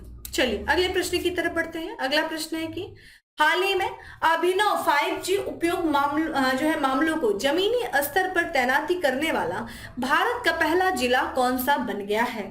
तो 5G उपयोग मामले को जमीनी स्तर पर तैनाती करने वाला जो भारत का पहला जिला बन गया है वो विदिशा जिला बन गया है, मध्य प्रदेश का विदिशा जिला। ठीक है, मध्य प्रदेश का एक जो है आकांक्षी जिला है विदिशा, और ये 5G उपयोग मामले को जमीनी स्तर पर तैनाती करने वाला भारत का पहला जिला बन गया है। नेक्स्ट क्वेश्चन है कि निम्नलिखित में से कहां राष्ट्रीय खादी उत्सव 2023 का आयोजन किया जा रहा है? तो राष्ट्रीय खादी उत्सव 2023 का जो आयोजन किया जा रहा है कहां पे? ऑप्शंस आप देख रहे हैं, और अगर हम करेक्ट आंसर की तरफ बढ़े तो वो है दोस्तों भोपाल। ठीक है, भोपाल जो है राष्ट्रीय खादी उत्सव 2023 का आयोजन करने जा रहा है भोपाल। ठीक है, चलिए अगले प्रश्न की तरफ बढ़ते हैं कि निम्नलिखित में से किस राज्य ने केंद्र से शिपिंग नहर परियोजना समुद्र से जो है सेतु समुद्रम परियोजना को पुनर्जीवित करने की मांग की है? देखिए बहुत किन्हीं कारणों से ये सेतु समुद्र परियोजना जो विवाद का कारण बनी थी, पर्यावरणीय कारण थे, आर्थिक कारण थे, धार्मिक कारण भी इसमें देखे गए थे, जिसकी वजह से इस परियोजना को जो है इसके शुरुआती दिनों में ही रोक लगा गई थी 2007 से। लेकिन पुनः जो है तमिलनाडु की सरकार ने इस जो है शिपिंग नहर परियोजना को, जिसका नाम क्या है सेतु समुद्र परियोजना, उसको पुनर्जीवित करने की मांग की है केंद्र सरकार से। बात बता दें ये जो परियोजना देखिए, ये जो भारत है इसके नीचे आप यहाँ पे देखिए जो है श्रीलंका है, यहाँ पे आपको पाक की खाड़ी दिखेगी और यहाँ पे आपको मन्नार की खाड़ी दिखेगी। ठीक है, तो मन्नार की खाड़ी और पाक की खाड़ी को जो यहाँ पे छिछले जल हैं, जो उथले हुए जल हैं, उनको नहरों के माध्यम से जोड़ना। ठीक है, यानी कि एक तरीके से यहाँ पे शिपिंग नहर का निर्माण करना, जिससे कि देखिए ये जो पूर्वी तट से जो व्यापार हो रहा है वो पहले ऐसे होता था, अभी क्या होगा कि जो पूर्वी तट से पश्चिमी तट पे जाने वाली जो शिप है वो इसी से निकल जाएंगी, जिससे कि उनका समय भी बच पाएगा, ईंधन भी बचेगा, कॉस्ट भी कम आएगी। तो इसी उद्देश्य से जो है इस नहर को पुनर्जीवित, इस परियोजना को पुनर्जीवित करने की मांग तमिलनाडु सरकार के द्वारा किया गया है। ठीक है, तो यही उद्देश्य है, जो कि ये ध्यान रखिएगा जो पूर्वी तट है उसको पश्चिमी तटों के बीच जो है जहाजी यात्रा की आवश्यक दूरी को कम करेगा, समय को कम करेगा, इससे व्यापार में तेजी आएगी, आवागमन भी तेज होगा। लेकिन बहुत सारे जो यहाँ के जो विशेषज्ञ हैं उन्होंने ये बोला कि अगर इस तरीके की चीजें तो और भी बहुत सारे कारण हो सकते हैं, जैसे जो यहाँ पे दुश्मन जो राज्य है वो भी अपने यहाँ पे आकर के एक तरीके से हमारे जो है चुनौती, रक्षा चुनौतियों पे जो है एक तरीके से चुनौती हो सकता है रक्षा क्षेत्र में। तो ये चीज ध्यान रखिएगा भौगोलिक क्षेत्र में। तो यही चीज है कि पाक की खाड़ी मन्नार की खाड़ी को कनेक्ट करने के लिए ये नहर परियोजना शुरू की गई है, सेतु समुद्रम परियोजना। ठीक है, तमिलनाडु सरकार ने इसको पुनर्जीवित करने की बात की है। ठीक है, चलिए अगले प्रश्न की तरफ बढ़ते हैं, और अगला प्रश्न है हमारा कि कौन सा देश 2023 में COP28 की अध्यक्षता करेगा? कॉन्फ्रेंस ऑफ पार्टी किससे संबंधित दोस्तों? UNFCCC, United nation framework convention on climate change, यानी कि जलवायु परिवर्तन पर संयुक्त राष्ट्र फ्रेमवर्क अधिसमय। ठीक है, और इस साल देखा जाए COP28 है जिसकी अध्यक्षता UAE यानी कि यूनाइटेड अरब अमीरात के द्वारा की जा रही है। ये इंपॉर्टेंट है, ये नवंबर से दिसंबर 2023 में जो है इसका आयोजन किया जाएगा, नवंबर से दिसंबर 2023 में। और जो दुबई का एक्सपो सिटी है, ठीक है, एक्सपो सिटी दुबई, वहां पे इसका आयोजन किया जाएगा। जो इसकी अध्यक्षता दोस्तों की जाएगी वो जो दुबई के, ध्यान रखिएगा, उद्योग और उन्नत प्रौद्योगिकी मंत्री हैं, जिनका नाम देखिए क्या है, डॉक्टर, ठीक है, डॉक्टर सुल्तान अहमद अल। ठीक है, डॉक्टर सुल्तान अहमद अल जाबेर, ये नाम याद रखिएगा, इन्हीं के द्वारा इसकी अध्यक्षता की जाएगी। वहां के यूएई के उद्योग और उन्नत प्रौद्योगिकी मंत्री हैं। ठीक है, COP28। अच्छा, COP जो है 27 आपसे पूछ दिया जाए, जो अभी हुआ है COP27 कहाँ हुआ दोस्तों? मिस्र में हुआ था। ठीक है, COP27, ये याद रखिएगा। चलिए अगला प्रश्न है हमारा कि किसी विदेशी परियोजना पर तैनात होने वाली सीमा सड़क संगठन की पहली महिला अधिकारी कौन बनी है?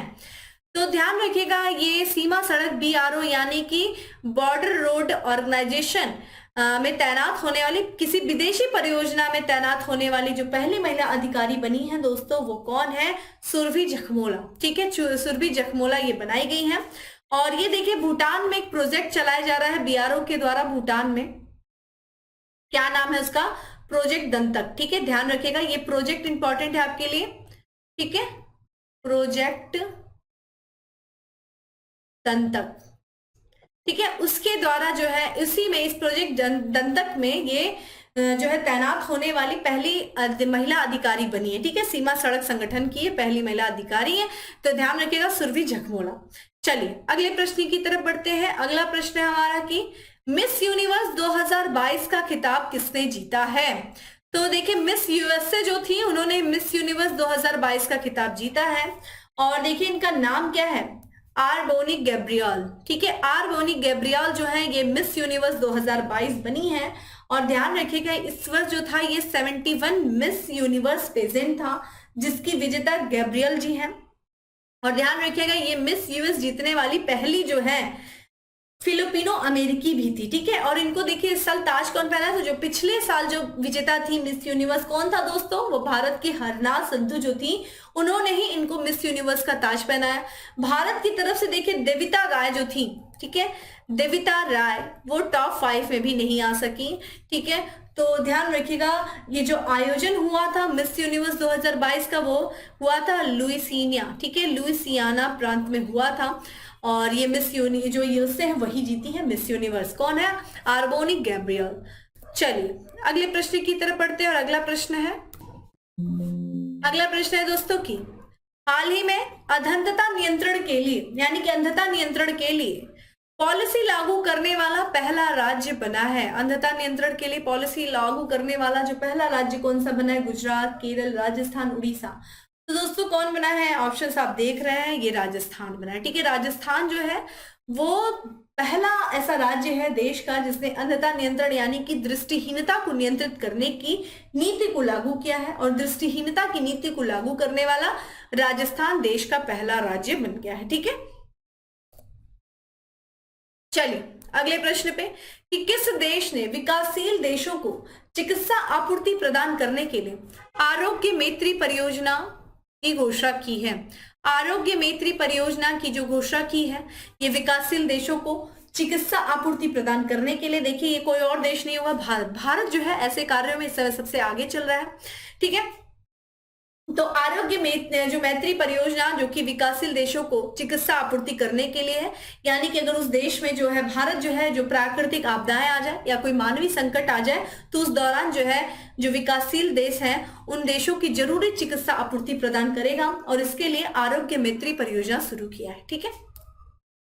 चलिए अगला प्रश्न है कि निम्न में से किस देश में यूरोप का दुर्लभ पृथ्वी तत्वों का सबसे बड़ा भंडार पाया गया है? तो यूरोप का दुर्लभ पृथ्वी तत्वों का सबसे बड़ा जो भंडार पाया गया है वो स्वीडन में पाया गया, ठीक है। अभी तक देखिए यूरोप जो था वो बहुत ज्यादा निर्भर था दूसरे देशों से जो है दुर्लभ पृथ्वी तत्वों के लिए, तो वो बहुत ज्यादा क्या करता था, आयात करता था। लेकिन अभी स्वीडन में जो है वो दुर्लभ पृथ्वी तत्वों का सबसे बड़ा भंडार पाया गया है। और ये ध्यान रखिएगा वहां पे जो स्वीडिश सरकार है उसके स्वामित्व वाली खनन कंपनी है वो नाम ध्यान रखिएगा, क्या नाम है, एलकेबी। एलकेबी ने स्वीडन का जो उत्तरी आर्कटिक क्षेत्र है उसमें एक क्षेत्र है जिसका नाम है किरूचा, ठीक है। किरूचा में 10 लाख टन से भी अधिक दुर्लभ प्राकृतिक ऑक्साइड की खोज की है। तो ये कंपनी ध्यान रखिएगा स्वीडिश सरकार की जो है स्वामित्व वाली कंपनी है एलकेबी, ठीक है। कहां पे, उत्तरी अटलांटिक क्षेत्र में किरूचा में, ठीक है, किरूचा में मिला है, ठीक है। चलिए अगले प्रश्न की तरफ बढ़ते हैं। और हमारा आज का अगला प्रश्न है कि भारत ने किस देश को हराकर एक दिवसीय क्रिकेट मैच में सबसे बड़ी जीत जो है दर्ज की है? तो एक दिवसीय क्रिकेट मैच में जो सबसे बड़ी जीत जो दर्ज किया है किसको हरा करके भारत ने, तो ये ध्यान रखिएगा श्रीलंका को हराकर सबसे बड़े अंतर के साथ ये जीत हासिल किया है। 15 जनवरी 2023 को जो है तिरुवनंतपुरम जो कि कैपिटल है किसकी दोस्तों, केरल की कैपिटल है, वहां पे ग्रीनफील्ड इंटरनेशनल स्टेडियम है, उसमें तीसरा और अंतिम एक दिवसीय फाइनल मैच जो है खेला गया था। उस मैच में ध्यान रखिएगा भारत ने श्रीलंका को हराया, बहुत बड़े अंतर से 317 रन के अंतर से हराया। और एक दिवसीय क्रिकेट में इतने बड़े अंतर से जो है हराने का ये इतिहास अब तक का रहा है सबसे बड़ा, ठीक है, 317 रन। 2018 में देखिए जो है न्यूजीलैंड ने भी हराया था आयरलैंड के खिलाफ, 290 रन बनाया था, ये भी बहुत बड़ा। अभी तक देखा जाए 2008 से तो श्रीलंका, यहाँ पे न्यूजीलैंड के नाम ये था, ये जो इतने बड़े अंतर के साथ जीत का इतिहास। अब भारत ने श्रीलंका को हराया है कहाँ पे हुआ था ये मैच? ये इंपॉर्टेंट है। तिरुवनंतपुरम में। कौन सा स्टेडियम है? तो ग्रीनफील्ड इंटरनेशनल स्टेडियम में। ठीक है, ये चीज ध्यान रखिएगा। अब आते हैं आज के हम लास्ट प्रश्न पे दोस्तों, और हमारा आज का लास्ट प्रश्न देखिए क्या है, ये देख लीजिए आप लोग जल्दी से, माफ करिएगा। चलिए, आज का लास्ट प्रश्न है दोस्तों की,